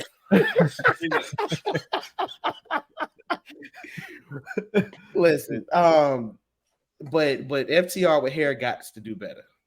I'm sorry, Yeah. Black. I'm sorry. Hey, Oh, no, you good. That's You trademark. good. He That's does. trademark. That's trademark. That's does. copyright infringement. He But he's does, got man. to do better because He got to do better on the man. heels of the biggest show outside of a WWE produced bubble in wrestling history. I understand sometimes you have bad timing about stuff. Life comes at you fast. life But be you life. can't. Life be life. But you can't do nothing like this a week before. A week.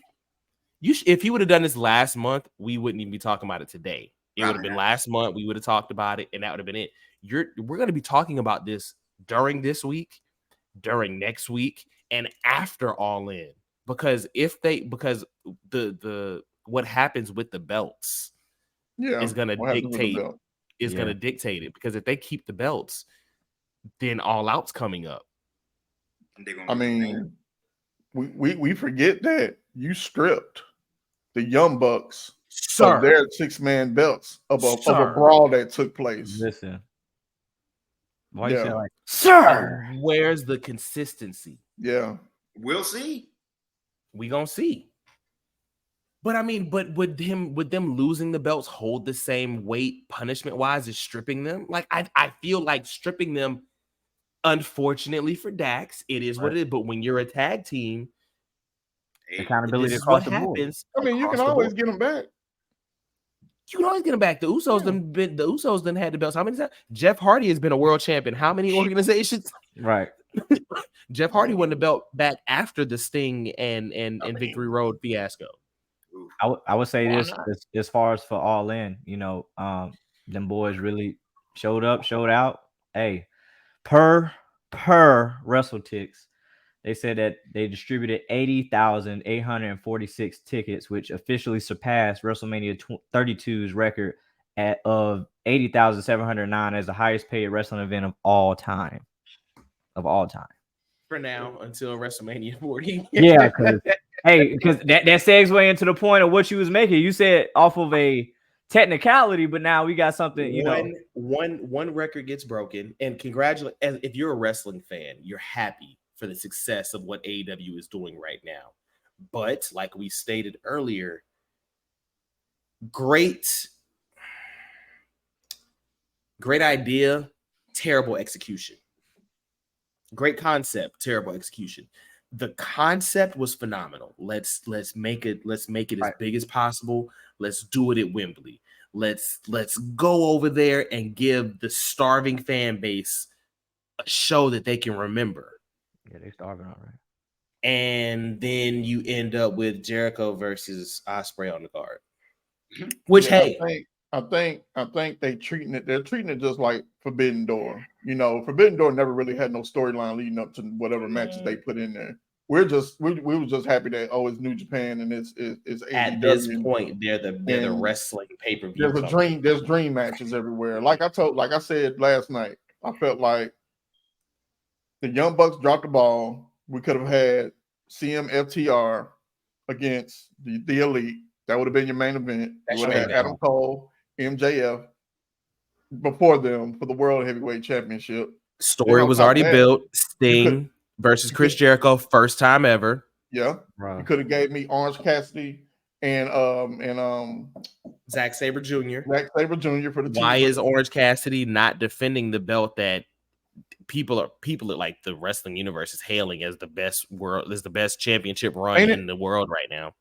Isn't it an international title? It is. Look, they were promoting the international title in the beginning of his run always. Why you not defending the international? featured in? Isn't he in the Stadium Stampede match? Yeah. With against the BCC and their 3 mystery partners. You know I'm tired of the mystery partner angle though. You know who they're trying to say? Well, I don't know if you've heard the rumor. No, I have not. Who are they trying to say? Because if it's Santana and Ortiz, who's the third? But who's the third person? Conan. This is not the NWO. Don't give me no third man. Jesus. I mean, that's the Jesus. I don't know. I mean, you know, Brian Danielson wasn't hurt. Then yeah, okay. Brian. So and understand something, fans. We are not punishing Tony Khan for certain things happening. I'm not punishing him for Pac. I'm not punishing him for Pac getting injured, who should have been on the card. I'm not punishing him for Brian Danielson getting hurt. Yeah. I'm not punishing him for Jamie Hayter being hurt. We're not punishing him for that. Those are things that are outside. But do you not know how to pivot? Wait, Jamie Hayter just got back. Wait, who am I thinking of? I don't know who you're thinking of. I don't even think about Anna Jay. No. I was thinking about Statlander. I was thinking about Chris. Okay. Yeah. Again, and where's Chris Statlander on the card? Who's she fighting? Nobody. She's not. Wait, she's really not. I don't think so. Oh no, I was joking. I was asking for real. No, she's not. So you have her defeat Jade after all of that, and on the biggest wrestling card in the history of wrestling, that's not a WWE show. Let's not doing anything. Look, let's give Jade. Hey, I don't care how many people. LA Knight fans, it could be worse. Just saying. Hey, I don't care what people say about Jade Cargill, but that TBS title sure don't mean a whole bunch of nothing right now. I'm not even gonna look at the screen. I'm gonna look at my mic because you just burnt the world down with that. That was hot fire just now. You spit. It's a whole bunch of nothing right now. So that joint on the back of a milk cup. It's the lint in my pocket. Is it? Or is it when you leave a piece of paper in your pocket and you wash it and you dry it and then you open to dry it and you get that hard crumpled piece? That's what it is. It ain't even lint. Like, and we're not knocking Chris for that. That's not Chris's fault. That's not on her. It's not on her. Nope, she's just a champion. She's just the champion. But she shows up and does her job. Because I did watch. I know because I just watched one of her matches and she and I'm happy she's healthy again because she's a great talent. Chris Statlander is a phenomenal talent. But my thing, you don't feel like a champ. Like when you don't get showcased like that, you don't feel like anything. Hey, to me, it don't feel like she's a champion at all. It's easy to forget. It is because for real, like I just asked who's she wrestling. I was serious. I didn't know she didn't really have a call. She didn't have a match on the card. There's a difference between being a champion and being a belt holder. And right now she's a belt holder. Unfortunately, and again, that's not her fault. That's creative. This is Tony and creative's fault. Because right now, her belt means nothing to as opposed to the AEW Women's Championship. Are they saving it for All Out then? Because that was going to be my rebuttal to this. So what if they are saving certain people, certain individuals for maybe Orange Cassidy for All Out? I have the pay-per-views this close together then. Exactly. And that's another point because I don't understand why you would have it a week back to back. A week apart. That is stupid. Because remember, there was a stretch where we didn't even know if All In was even going to be broadcast. Yeah, it was. And actually, it wasn't until they got the traction that they did. And it's like, we probably need to. Okay, I'm gonna run. They're going to make more money. We're gonna run through this real quick. I'm gonna leave a match off purposely just because we're gonna talk about it and how stupid it is. Hikaru Shida, Toni Storm, Saraya, Britt Baker, 4-way for the AEW Women's Championship. Love the match. Love that there should have been a storyline placed inside of this match between Saraya and Toni Storm, but there isn't. Hey, whatever. Darby Allin and Sting versus AR Fox and Swerve. Absolutely happy for AR Fox. Deserves every moment that he's getting right on time. If you do not know that man's journey, a lot of your favorites wouldn't be your favorites if it wasn't for AR Fox. Right.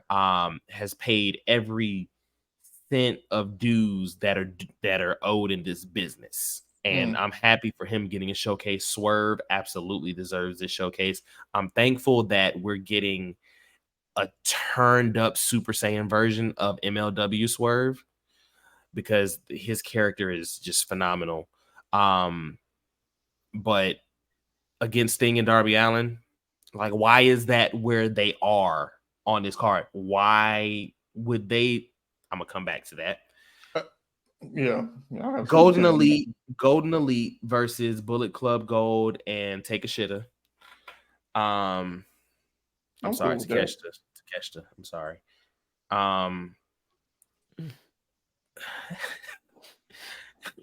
Okay. That match just happened, just out of nowhere. They pulled that one out. They had. That was one of those multi-man matches. Let me just get some guys on the card. Right. Just to get guys featured. This match, I don't understand. Eddie Kingston, Orange Cassidy, and the Best Friends, Chuck Taylor and Trent Beretta and the Lucha Brothers. Jesus. This is just get people on the card versus Blackpool Combat Club and 3 people who are still to be announced. Why would Santana and Ortiz team up with the BCC? Or could it be some wrestlers from the UK? Yeah, who knows? What great busy. You know what I'm saying? Because they trying to mix AEW, New Japan, ROH, and any other. I don't know. I mean, it's kind of and that's why I left a match off the card purposely, because another match like that could be where you could have threw Will Ospreay and Aussie Open, and then eventually had a story with Aussie Open versus Blackpool Combat Club down the line. But hey, we're just fans. I don't know anything. We're just fans. I'm just saying. Yeah. Will Ospreay versus Chris Jericho. Why? Like, we talked about this when we first heard about it, and we were like, no. Like why? You must do Omega and Omega Ospreay would have been cool, bro. We're not gonna fantasy book this card, y'all. We are not about to fantasy. We're not gonna do it. Can we? Why not? He said, "Can we?" I mean, sometimes fans are right. Just because you worked on the college level for many years. Let's fantasy it after this. Then let's fantasy it after this. Will Ospreay and Chris Jericho, whatever, throwaway. I left the match off and I segued from a match because, once again, we're just fans. We don't know what we're talking about. MJF and Adam Cole versus Aussie Open for the Ring of Honor Tag Team titles at 0 hour. Why? So that they can win them belts and have belts at the end of the match. So when whatever happens at the end of their world title match, then why? We've seen the tag team championships used in world title feud. We've seen it, and it's been done beautifully. Yeah. But why would you have them win them belts? But no, not yet. But why would you have them win them belts that night at the beginning of the card, just to turn around and wrestle each other at the end of the card in your company's biggest story? This is the biggest story in the company. And then you got to worry about whoever loses. So I mean, you mean you don't have time to like really think about your loss, and then now that sets up tension, and then now you got the addition of Roderick Strong and hey, knock on wood. What happens if one of them gets hurt in this match? Oof. What if now your main event? Talk about in the 0 hour tag match. Now your main event is done. Yeah. But let's talk about this. Adam Cole versus Roderick Strong, baby. Oh, Jesus. If that is how you end all in, ooh, shit. No. Shoot. Sorry again, y'all. I apologize. AR Fox and Swerve versus Aussie Open for the Ring of Honor Tag Team Championships. Why not have that match there? Can't. Why not have? I mean, that fantasy match? booking wise, yes, but why not have that? Yeah, fantasy booking wise. Yeah. Why is that match on your 0 hour show at the biggest wrestling show outside of WWE in history? So I think I know what they're going for.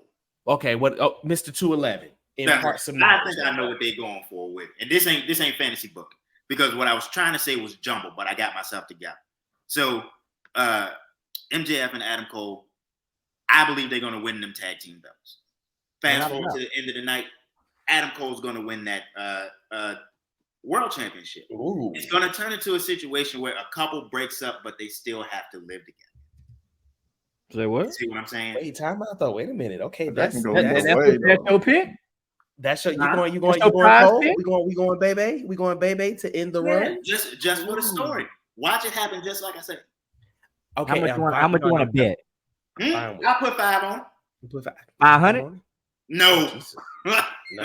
Absolutely. 5,000. No. $5. You see how, no, you see how you 100,000? hit. You see how you hit your mic just now, Black? That's why, because that no, No. I will never be 1, 2, comfortable 3, putting. 4. I love that prediction. Actually, I'm That's okay what with. saying. I'm okay with They're gonna be Bebe. the couple that broke up and still has to live together for however long they still got them tag belts. And then I'm they'll okay fuss with over Bebe. the, I'm okay with Bebe doing that. worry about But anything. So this would give us an understanding of how Adam Cole would maneuver as a prominent world champion, because we already know that, though. We already know how he moves as a prominent world champ. He had 400 plus. He had 400 plus days as a prominent world champ, putting on banger After banger. Yeah, I missed after banger. Yeah, you did, but it's Yeah, okay. yeah, We gonna let you rock because they came in together in unison. Because let's not forget the fact that he actually wrestled Pete Dunne on a Survivor Series card as the NXT champ. Like, we've seen him as a prominent world champ. We know. Well, that's why I'm thankful for this story, though. I'm thankful for this. Are we claiming the NXT as a top prominent title, though? Like, at that time, yes. At that time, he was the best world champ. Black and gold. Okay, yeah, okay. Yeah. At that time, he was the best world champ on the planet. That 400-day Adam Cole run was the world's champ. Like, what? Nick Aldis says he was the world's champ. Nah, Yeah. Adam Cole was that guy, baby. Okay, so as far as the top prize to win in the company, as far as the prestige level, do we think that it's going to be one of those runs? Do we think that he's ready? So that's the thing. Has anybody had that run as AEW world champ? Kenny Omega. No. I don't even think Omega did. I I don't think Omega did. I don't even think Belt Collector Omega had that run as a. I think Chris Jericho. I think him being the Belt Collector overshadowed him being AEW world champ, because people only cared about. They were like, "Oh, what belt is he wearing around his waist? Why is he only carrying the Impact belt in his hand?" Like, there were so many other things that people were focused on versus him being the AEW world champion. I'm still never forgiving him for that Space Jam joint that they did. Oh my gosh. And I hated being there live for that too. That was so bad. Like, you remember the 5-on-5 Dark Order Elite. I watch that entrance every now and again. I still think it was good. I thought it was cool, fun. You know. Can we talk about the fact that they have gone from being as hated as they were at that stretch to only a little bit less hated today? Like, you would think that 2 years ago to now that they'd be beloved and you know, especially being faces going up against in the insurmountable odds that they apparently faced against the Blackpool Combat Club, which, I mean, it was Wheeler Yuta. Like, Wheeler Yuta. Oh my god. Oh my god. Oh my god. Like, like, oh my god, Wheeler Yuta. Oh my god. Like, we're supposed, like, people still don't like the Elite. I mean, what change do they have to bring to professional wrestling, bro? I'm just kind of done. I'll be honest. Are there any changes that the Elite could make to make them be endeared to like? Because people just genuinely do not like the Young Bucks, and at this point, it's almost like they're a parody of themselves now. Like, they're doing stuff just to add to the fact that people don't like them. Yeah. Omega's just kind of floating the, you know, he's just riding away. Yeah, he's just riding kind of whatever right now. But like the Bucks, I feel like the Bucks are more hated now than they were 2-3 years ago.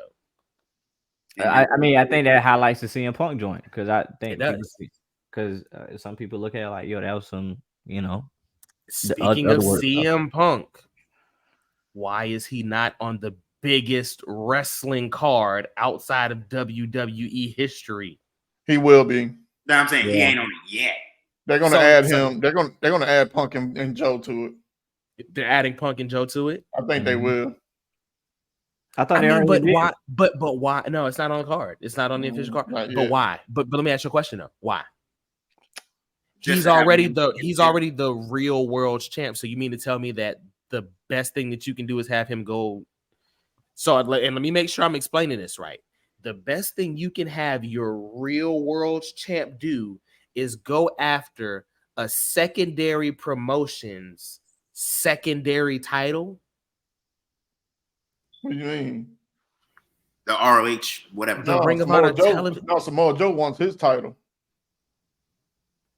Yeah, Is that what they fighting for? That's what he's calling him out for. That's what he's alluding to. No. Y'all are not telling me. Yes, bro, we are. Y'all know you're not. Y'all are not telling me that CM Punk is gonna defend the real world's championship on the same.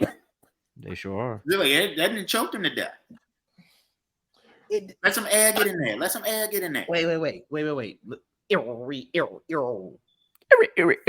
CM Punk is gonna defend the real world's championship on the same card that the actual world champion is main eventing. Yes. Yeah, that's right. I mean, I'm learning this information the same time as you, and I'm just like, so I don't know. Whether they pull the trigger on it or not, who knows? But that's what Samoa Joe is alluding to. No. Signal. Listen, I don't know if they're alluding to the foreseeable future for MJF. Do they tease the MJF CM Punk joint? Take me out of here. Bro, you want to be out? You want to be out? I'm out. You Deuces Uces? Take me. Cut. Oh. He's gone. I got a question about that though. How come CM Punk is the only one beefing about the belt he lost a while back? You don't see the Elite going after the House of Black? But they already won the belts back though. Oh, they did. Yeah, against the Ray Phoenix and the Death Triangle. I don't watch a lot of AEW. Yeah, I know. And the reason why CM Punk is because he wants his get back. Like it's true. It's the title he never lost. He technically never lost it. He just got hurt. He just got injured, which then put him in a position to have the whole fiasco backstage, which then costed him his title, which he never lost it. So just like the whole John Cena and CM Punk joint. Yeah, same thing. Yeah, that was it's the same storyline.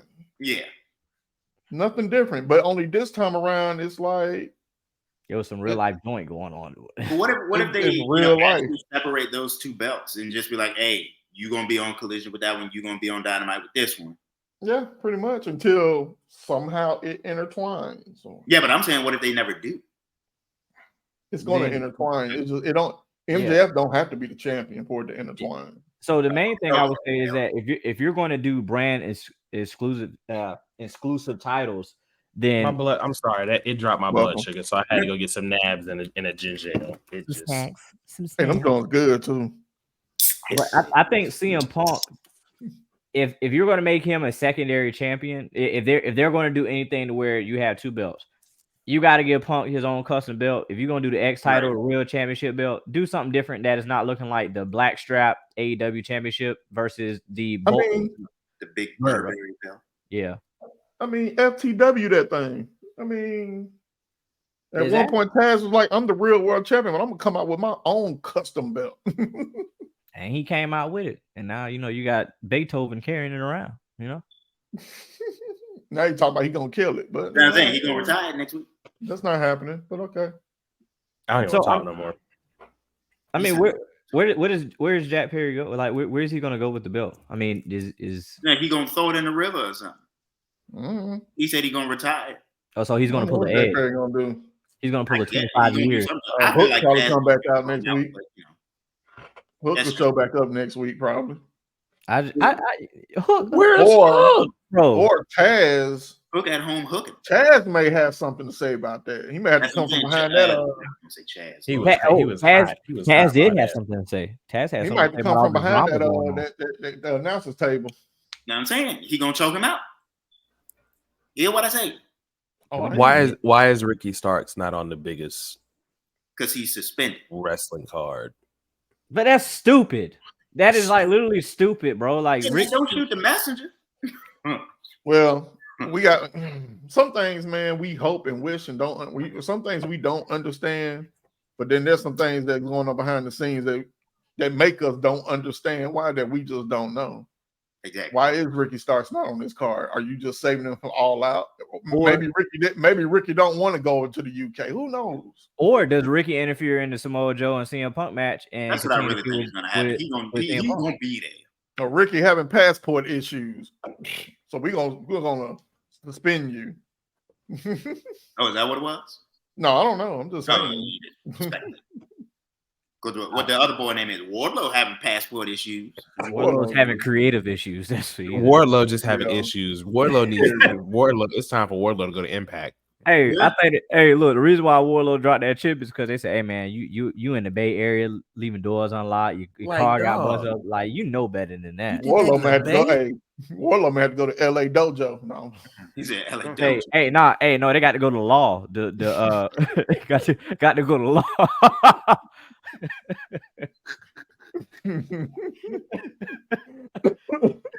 Lucha Libre. Look, put him right on WWE 2K23. Go ahead, put him on there. Go put him in the underground. Hey, Justina's Battle Royal. He gonna be in my career, bro. They gonna relegate. Yes, I mean he'd be more featured there than he is now. Yeah. So can I ask a question? Yeah. Let me make sure I'm asking this question properly before I. He said, "Let me reel it back in, Fox." Let me make sure I ask this question properly. Oh my gosh, it's suspense. Why are there only 2 black wrestlers on this card? I mean the 2 that's tagging up with each other. That's tagging up with each other, bro. Like, come. Where's Powerhouse Hobbs? I was just about to say, where are you gonna put All Out? Exactly. And that goes back in. They have to, just in case there are injuries that happen, they're gonna have to. No, but I understand that. But where's Miro? All Out. Where's Andrade? All Out. Getting divorced. And I want to make sure that's not confirmed. We're at 211. Oh, shout out 211. We're at 211. I want to make sure I can come back to this moment because if none of these dudes is on this All Out card. Bro, I'm gonna have to talk with Tony personally. Backhand's gonna be delivered. Are we going to Jacksonville? You can't show up to Tony door without none of that white girl. I'll tell Tony right now. I will drop whatever. I will tell you I'm leaving. Look, they want to talk about WWE so much. I'll go on screen. Like, hey, just let y'all know once this contract expires, I'm going to WWE. WWE is so better. Mr. 211. Mr. I need. Oh, my bad. Mr. 211. Black. What Mr. 211 got to do? You got to do better. And I ain't even sipping. That's the worst part. You might need to. I thought prohibiting you from sipping would keep you here. You might need to. This water. H2O. Exactly. I don't know what them boys gonna do, man. This is a cluster of a show. Like when you look at it now, yes. Yeah. Like when you have 2 weeks and 3 weeks to look at it, you like. Dog, when they was announcing stuff, we was like, oh, okay. But you know how you it's the shot value. You like, oh, okay. Look, they just announced it. You like, oh, okay. Then you sit and think about it. It's like when you out with your homie and y'all just drunk, and he start freestyling in your ear, and you like, yeah, okay. And he ain't saying nothing. He ain't saying nothing. That's what's happening right now. Don't let Tony cook no more after this. Like, we have to punish him. Cokehead Khan got to stop cooking. Y'all kill me. Y'all killing me. Yeah. See, I'm not alone. Y'all are killing me. Y'all are killing me. Like, cut Black. What do they have? Black. What do they got to do better, bro? Man, cut the feed. Good feed, dog. Like, y'all gotta chill. Good feed. He said something worse than I did, though. I made a vague No, he reference. didn't. No, Hey, your reference was bleep. just ass. Get your bleeps ready. Get your bleeps ready. Yeah, Yes, what a bleep. just the editing process for this episode is gonna have to be. Get your bleeps ready, man. All right. They wildin'. They wildin'. Like y'all wildin'. NXT Heat Wave. I hate that. I hate the name of it. I hate the name of it. I hate the name of it. Like y'all really, because we know who it really. We know where it comes from. We know. If y'all are gonna do that, then y'all need to do a night dedicated to that. Give us a whole card of ECW. Like, because in this NXT is the time to do it. Y'all are doing the Great American Bash. Yeah. Vengeance. And it's giving semblance. Vengeance gave a semblance of old school Vengeance pay-per-views. No mercy. Great American Bash in your house gives you semblance of the old in your house formats. Right. Heat Wave, this is the crop of talent to do it. Why is Carmelo Hayes versus Wesley not a tables match after he jumped and stomped on the table? Shout out to Wesley's promo. Shout out to the promo battle. Melo definitely. Shout out to the Alabama boat ride reference. Loving that. I'm all for those references going forward. I didn't like the TLC reference. Like, it came off a little corny. Don't go chasing waterfalls. Stick to the lakes that you used to. Yeah, but I did like go chasing waterfalls. We get it. We get it. You didn't have to, but I do like that he hit him with the, usually it's Melo don't miss. Next week it's Melo can't miss. Like, he's basically saying you can't beat me. I love it. Definitely did not think they were going to push West into world title contention this soon after. Mm-hmm. Is that alluding to a possible call up? Who, for Carmelo? For West. I don't think West beats Carmelo. I don't think he does. I think next person that beats Melo is gonna have to be like a major heel down there. I mean, would you still have Ilya beat? Would you still have Ilya beat Carmelo, and then pull Carmelo? I'm gonna be honest. I think we're due for a round of NXT call ups, and I think that's gonna be Braun, Ilya, Melo, Wes, and Tiffany. I was thinking. So that's the thing. I don't know just yet, especially after she said she wants to stay, and then after watching that last Thea Hale match joint. No, she need to get caught up to keep eyes on her man. Oh, geez. Yeah, she do. Your boy, Ludwig is getting he's a playboy. He's a playboy. I was actually thinking either Cora, Jade, or Roxanne, because it looks like they're about to repackage Cora again. Yeah, and I think they're gonna call Cora up with Braun because they usually like to keep couples together. Yeah, Oh, yeah, I keep forgetting they together. Yeah, I think it's time for Cora to go up. I think she's done what she's. There's nothing she can do if she's not gonna win the world title. Right, and I think when she came back, I can't remember after the whole Roxanne joint. Yeah. I think we're due for like a crop of call ups. Well, hopefully that this will be the first time after a slew of call ups, though, we'll see what their vision is for it, because Melo's the face. Ilya, he's not a face, but he's a standout talent down there. Braun was a face. Is he is he anti-hero? I think he's an anti-hero. I think he's like that, almost like that Stone Cold. Like, he doesn't cheat because he doesn't need to, but he's not a good guy like he was in UK. Like, he's just putting on fire matches, but his fire is dope. And bro, my eye was itching like crazy. Just that was a real one.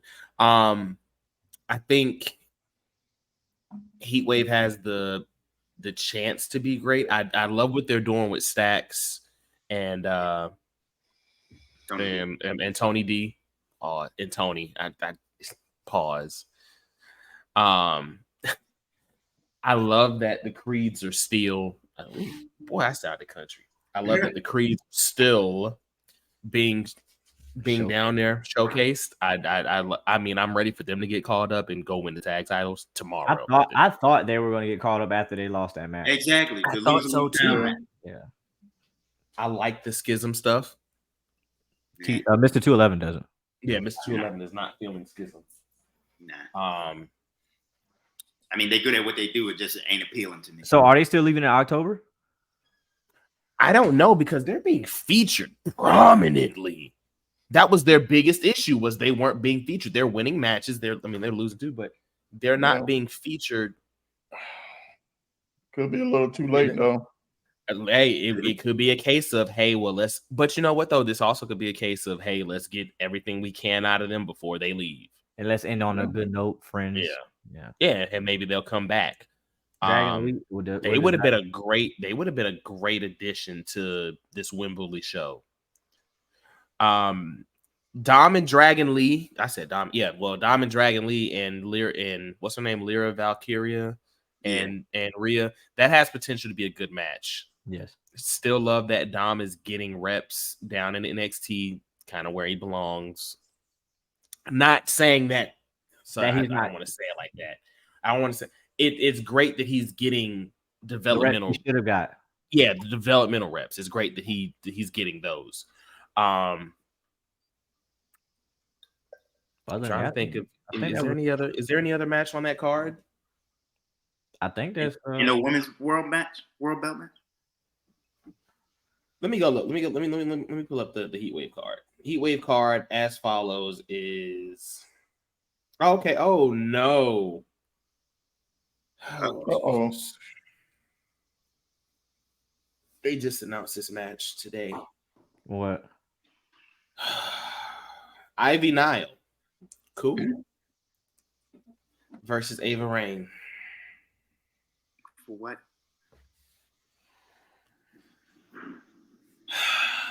Let the Raw Dog get that solo pay-per-view win.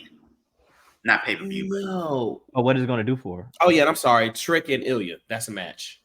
Yes. Well, I'm ready to see what Trick can do. Exactly. As far as his side. I mean, Trick can go, he can work. But this is going to give him that distance away from Carmelo to showcase himself a little bit more. And Von Wagner. And Braun Breaker. And Baron Corbin.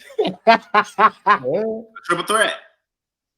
So I'm still of the belief that they should be a tag team. I feel like they'd be a fire tag team, like a dominant big man. Yeah, Von and Baron, they'd be like you can call them Baron Von Corbin or something like that. Like, but I feel like.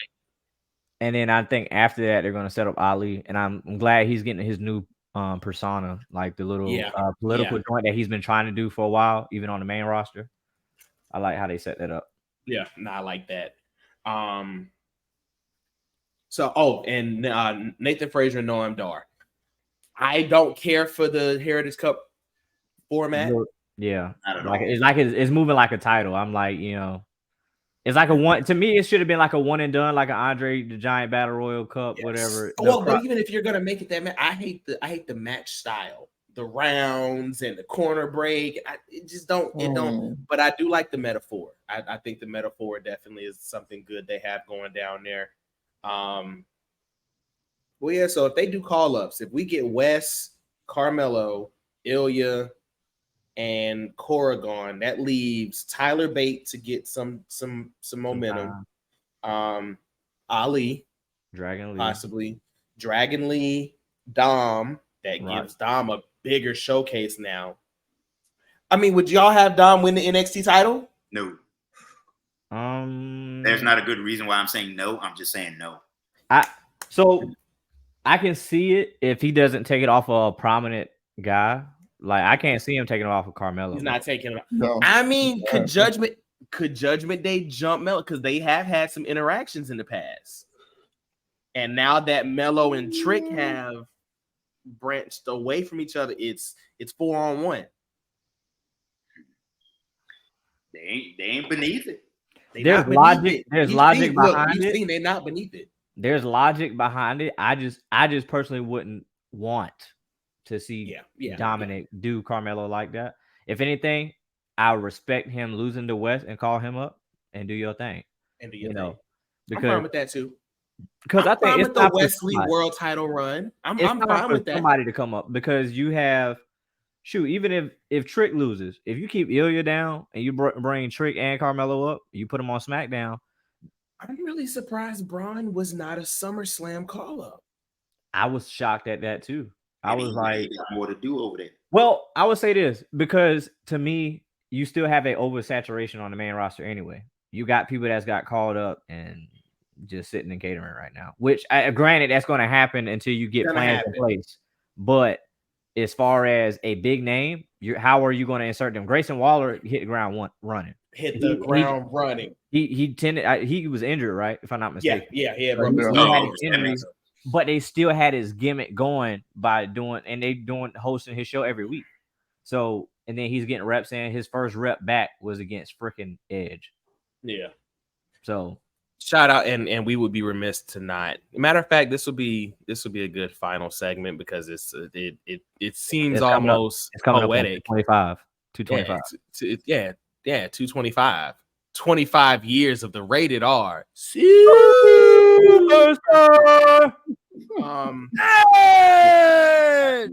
That math.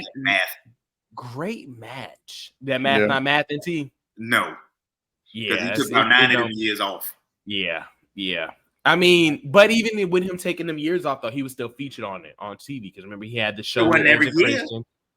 No, but he had because there was the stuff that he wasn't featured. He had like a 2-year stretch where he was on that show with Christian. Yeah. So that's 7 years unaccounted for. So okay, we'll give him an extra 2 years. That's like saying 25 years of Rock. Come on now. Yeah, 25 years of Dwayne. We know he only had 7. Dwayne 25. WWE operate doggy. They do. But phenomenal match. Surprisingly, if this is the ending of his WWE career, this second run, I feel like was more so to give him his chance to go out on his own terms. Yeah. It wasn't hey, you're back. Let's finish the story. It was just like hey, you're back.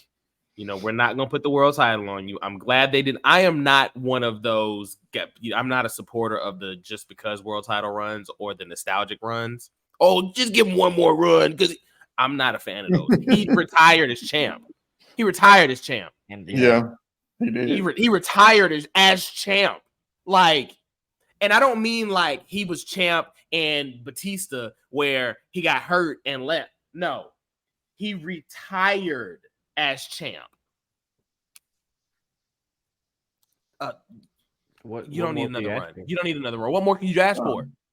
And you got a rumble. And you got a rumble win and a WrestleMania main event out of it. And a WrestleMania main event as a Hall of Famer. Yeah. And then you still wrestle with your wife. Main event pay-per-views. You don't. That you got to wrestle the greatest wrestling match ever. Greatest wrestling match ever. Did y'all remember? Y'all remember that? Yeah. They really tried to sell. I mean, how many times have you watched that match? One. Twice. One. I watched it once. And I don't think I could watch it again. I watched it once on the pay-per-view and I watched it back through to get it. Watched it back. I'm gonna watch it back later. And that's my fear because if I go back and watch it back, I feel like I'm gonna critique it so bad because I know it's not the greatest wrestling match ever, but I hold it in kind of like a segue in space and time. What is Edge's greatest match then? TLC versus Cena. In Toronto at Unforgiven. I think that's his magnum opus of his career. I would say is it just singles matches? Because I hold 17 up there. Oh, absolutely. No, So are we just looking in terms of overall career? We just talking single matches. Overall career TLC 2. Yeah, probably. Yeah. 2 was the one at WrestleMania 17. Yeah, the spear. Yeah, I would also put the Hell in a Cell versus Seth Rollins in his top. I would say 10, top 10. I just watched the Hell in a Cell with the Undertaker the other day. I was about to say that's in his top. That's definitely in his top 5 for me. The Hell in a Cell versus Taker when Taker choke slammed him through the ring. I would say even the WrestleMania 24 matchup, just with when he was World Heavyweight Championship. When he was World Champion, Taker beat. When they were thinking about having Edge beat the Streak. That's another. Which also, to be fair, goes with that string of great Taker matches. Right. Yeah. Which for the longest time he did not have. Kurt Angle started it for him, and that was when it just kind of took off for him. But if this is Edge's final run, salute to the Rated R Superstar. Definitely been an honor and a privilege to watch you, sir. I'm not the biggest Edge fan. He's not one of I'm an Edge character fan. I love the Ultimate Opportunist. I thought that was phenomenal heel work, but like in terms of Edge, he's just not a guy for me. But I would be absolutely wrong if I didn't acknowledge his contributions to the business. I mean, highlight moments after moments after moments, great character work. One of those guys who was a good champion. Wasn't just a good chaser, but was a good champion. He gave us La Familia. Yes. Oh my gosh, La Familia with Vicky and Kurt Hawkins and Chavo, the Major Brothers. Yeah, and afterwards, we got the greatest wrestler ever, Eric Escobar. We gotta have an episode about forgotten. Where are they busts. now? Yeah, like forgotten busts, I guess. Because there was a big stretch during that ruthless aggression era going into the PG era. There was a lot of talent that just kind of was there that you was like, y'all are really trying to make them these people, and they're not. Or a Tough Enough episode. Tough Enough. Yeah. Y'all will do that one without me. That is a slippery slope. I am not going down that Tough Enough rabbit hole. Not the Stone Cold era one. No, not that. Just even you talking about the Kenny King. You talking about the Kenny King era? Oh Lord. The Al Snow era. All I know is Maven Huff. You know what I'm talking about. Kenny King was in the first or the second one? Yeah, second. Yeah. It's crazy how the winners of Tough Enough never were the standouts. They weren't. They just never were. John Hannigan was. What the boy name is? Johnny. The winners weren't. But the Miz was the standout of that season. Yeah. And he lost. They were on the same season. And John Hennigan won, but the Miz was the guy. A Grand Slam champion. Hall of Famer. Two-time Grand Slam champ. Hall of Famer. Wow. But with regards to Edge, are we gonna look at him possibly going to AEW to finish his career to get some last little run in with Christian? No. I'm not. No. I'm not. I mean, I can see it. Because I don't think Christian's going to go to the WWE to make Christian's not coming. I don't think Christian's coming back, bro. I think Christian is happy where he is, even though it can happen. It can happen, but how does it happen? That's the thing. With the storyline that he's in. What will be that storyline? I want to finish my career doing what? And then we got to look at he's taking family consideration in too. What Beth thinks, what the kids think. You do the legacy match. You do the final encounter, the Hardys versus the Dudleys versus Edge and Christian. That's the only way you do it. That's the only reason to do it. Why not? Because Devon can't wrestle anymore. He can't wrestle. That is right. Yeah. Well, they can find Spike Dudley. Or. Man, Spike on Freedom Drive right now. Oh, he said. But go ahead. Get Mr. Jannetty in there. Bump it. No, you see I was about to say you could get one of his sons to stand in for him, but the Freedom Drive reference was wild. That was wild, bro. You got to do better. So now, I thought you was about to say. I'm glad you didn't say Sugar Creek. Or if you don't do the Dudleys, then you just do the Hardys versus Edge and Christian. You can do it because that's what started. That's what started. I mean, I don't want to see that match though. I don't want to watch another Hardys match. I'm sorry, I got so loud. But I'm after that Hardys versus the Young Cucks match, Not the the Cup. Young Bucks match, I don't want to watch that. The Young I don't Sucks match. I mean, See, bleep. bleep, bleep, bleep, bleep, bleepity, bleep, bleep. I don't want to watch that match again. No. I don't want to watch them wrestle ever again. Dang.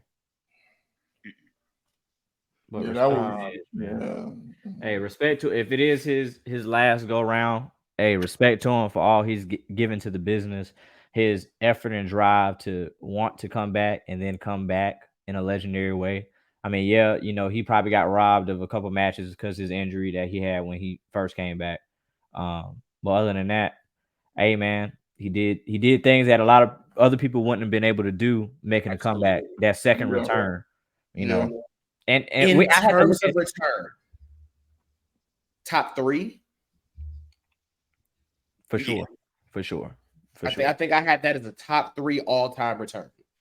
Yes, for sure. And that's hard to say. I was gonna say top 7, but when you start to look at that pop and the tears that he had to fight back, and then the fact, you know what I mean, like, and then the following year he won the rump, like.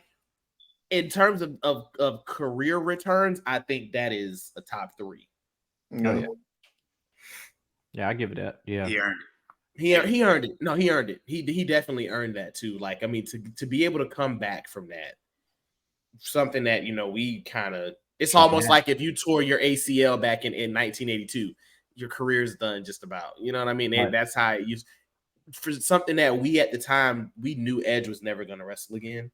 Like there was a stretch where Edge was going to be the guy who retired who never came back. He's going to be the what if. The one, he was, but not even just the what if, but he was going to be the one. Because that's the thing, especially within our fandom, we always keep seeing guys will retire and they'll come back. Because for the longest, I thought Austin would never wrestle again. Man, and now Terry Funk didn't retire about 16 times. Yeah, that don't count. Oh, that he's done. He's done now. But no, that man started. But his body made him retire. Terry Funk was retiring back in the 80s when he was still in his prime, like just for the sake of it. But like a Stone Cold retiring, or Ric Flair after the WWE retirement, Shawn Michaels. I thought Shawn was gonna be our guy. Yeah, Shawn was gonna be that guy that had the great ending of his career and never touched it again. It's crazy to think. Dang, man. When I say, and when we got to have an episode on that too. Ooh.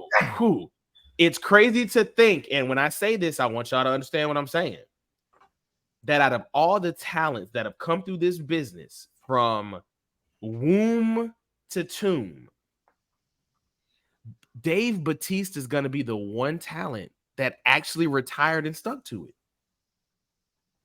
it. Yeah. No, because I don't think he's gonna come back from Bobby Lashley. Batista's not coming back. Batista's not. He's already said he is done. There is Trips was his final.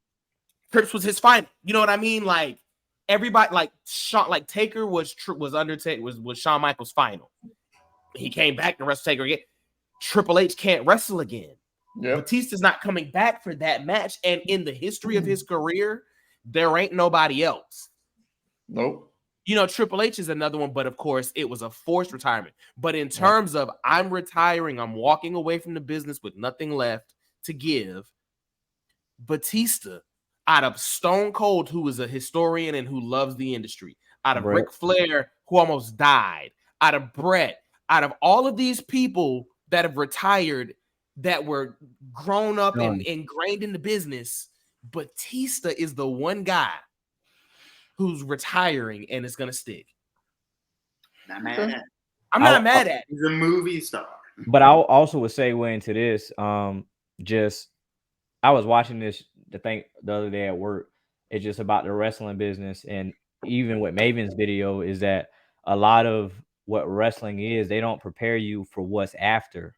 They don't prepare. They prepare you to get in, but they don't prepare you for what's after. But I think that's changed in the scope of things because now the industry has changed to where you don't have to, like, you're still putting your body on the line, but it's better protocols, better procedures, it's better things for you in order for you to do things such as being on TV or doing certain things where you can save your money, put it to the side, invest, create your business. And there's things in place for guys to have avenues, podcasting, for example. You know, JB, well, not JB, I'm sorry, but Eric Bischoff, we thought he was done with the industry after all this stuff. And he has one of the most successful wrestling podcasts out. It's almost like the 1980s football stars. Right. Like, you know, CTE wasn't really understood and they were going out. And then, you know, by 1993, they're bankrupt. That's how the wrestling industry used to be. And now guys are set up lucratively, you know. Rich on rich on rich. I mean, you know, guys got their own personal tour bus and chefs on their bus. Exactly. You know what I mean? So, but the only thing that changes, it ain't personal chef. Yeah. I would say the only thing that changes is just the royalties, because everything is so readily available on streaming that you have.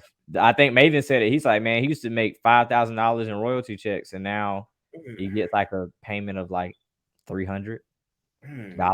Well, but so that's the thing, though. They're also getting a bigger chunk of merch now, and for some of these people, they're allowed to take outside bookings. They're allowed to take outside appearances. And I would love to know. I would love to know what. So, like at SuperCon here in Raleigh this year, Kevin Owens was a guest. WWE used to not send their guys to like no under contraction guys. They would never send that to Comic-Cons, and now people are going. I'd love to know what they make for those kind of appearances, though. And then Triple H opening back up the Twitch revenues, and you know, the only thing left is for them to allow OnlyFans. After that, Mandy will sue the hell. Which that'll never happen. Listen, dog, it's time for Mandy to come back. It's time. It is. Enough time has passed. It's time for Mandy to come back. No, main roster. Main roster. And I have her come and bring Toxic Attraction back together, and they go run the main roster, because the women's tag titles still need. Oh no, I can't be friends with that woman after she kicked my face into that door. Oh God, yeah, no, JC kicked it. Yeah, woo! That was personal. Ooh.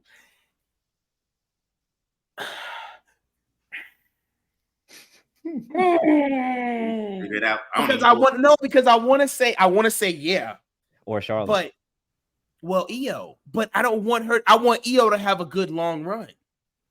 Well, it's like Mandy ain't coming back no time soon. No, Mandy might never come back. Mandy made $1 million in a month after she left. Like, she not. Let's be real. We want Mandy to come back because she improved. Right. And I'm gonna say this, and I'm sticking on it. This is one of them cannon shots right here. She got a better V trigger than Kenny Omega. The cannon. I don't care. You heard me say it. He said it. I said it. Because that bicycle knee she used to deliver. Like, Kenny's looks unsafe. Hers just looks like it was effective. Looks like it hoit. It looked like it what? 211? It looked like it hoit. It hoit. But at the end of the day, more so than anything, like I said, with Edge, salute to 25 years in the business. He absolutely gave his blood, his sweat, his tears, his neck. Yeah. He gave. I wasn't. No. Continue, sir. Continue. No. Hey, because I was. Hey, never mind. No. I wasn't. No. I was about to take it somewhere. I'm glad you didn't. No, stay park. Chirp, chirp. Look, chirp, chirp. You were locked. I was not going that way. I was saying what I was saying was he sacrificed his livelihood and his freaking neck. You know what I mean? And now he has a family, you know, so y'all are terrible people.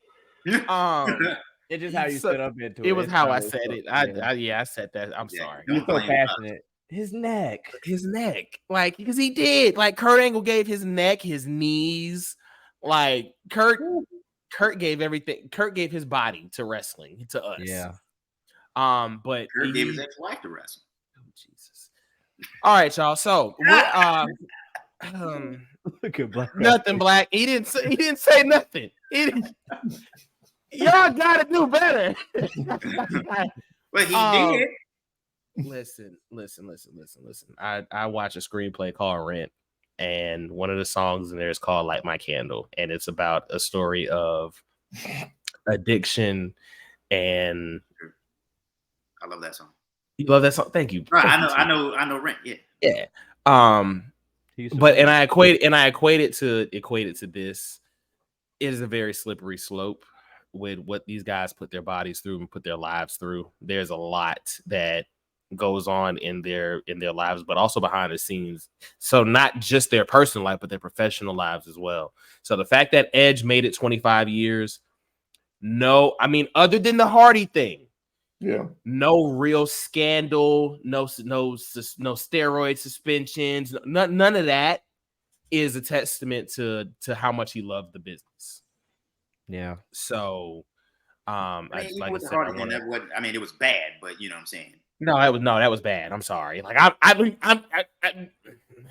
it was bad, but you know what I'm saying. There's no but. Like, nah, I'm gonna be honest with you. End up like this, okay? Oh, Lord? No, I'm just saying that's factuals. Because he could have been on a t-shirt. Hey, yeah.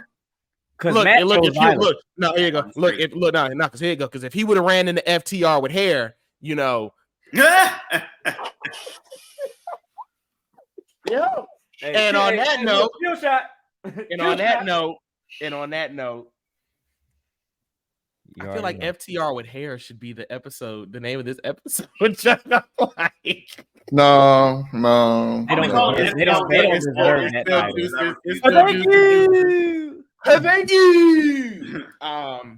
But on that note, fellas, let everybody know where they can find you at. Trigger, go ahead and start it off, dog. You already know it's your boy Trigger Trey Knight. You can find me on IG at official OVO Sound _11. TikTok is gonna be Sharon Knight. Facebook, Sharon Latrell Wade Knight. You already know. Tap in with your boy. Big Black. Boy, Blackout Jones. You can find me on Instagram at Blackout Jones _ Jones. Yeah, I messed that up. So what? And Facebook.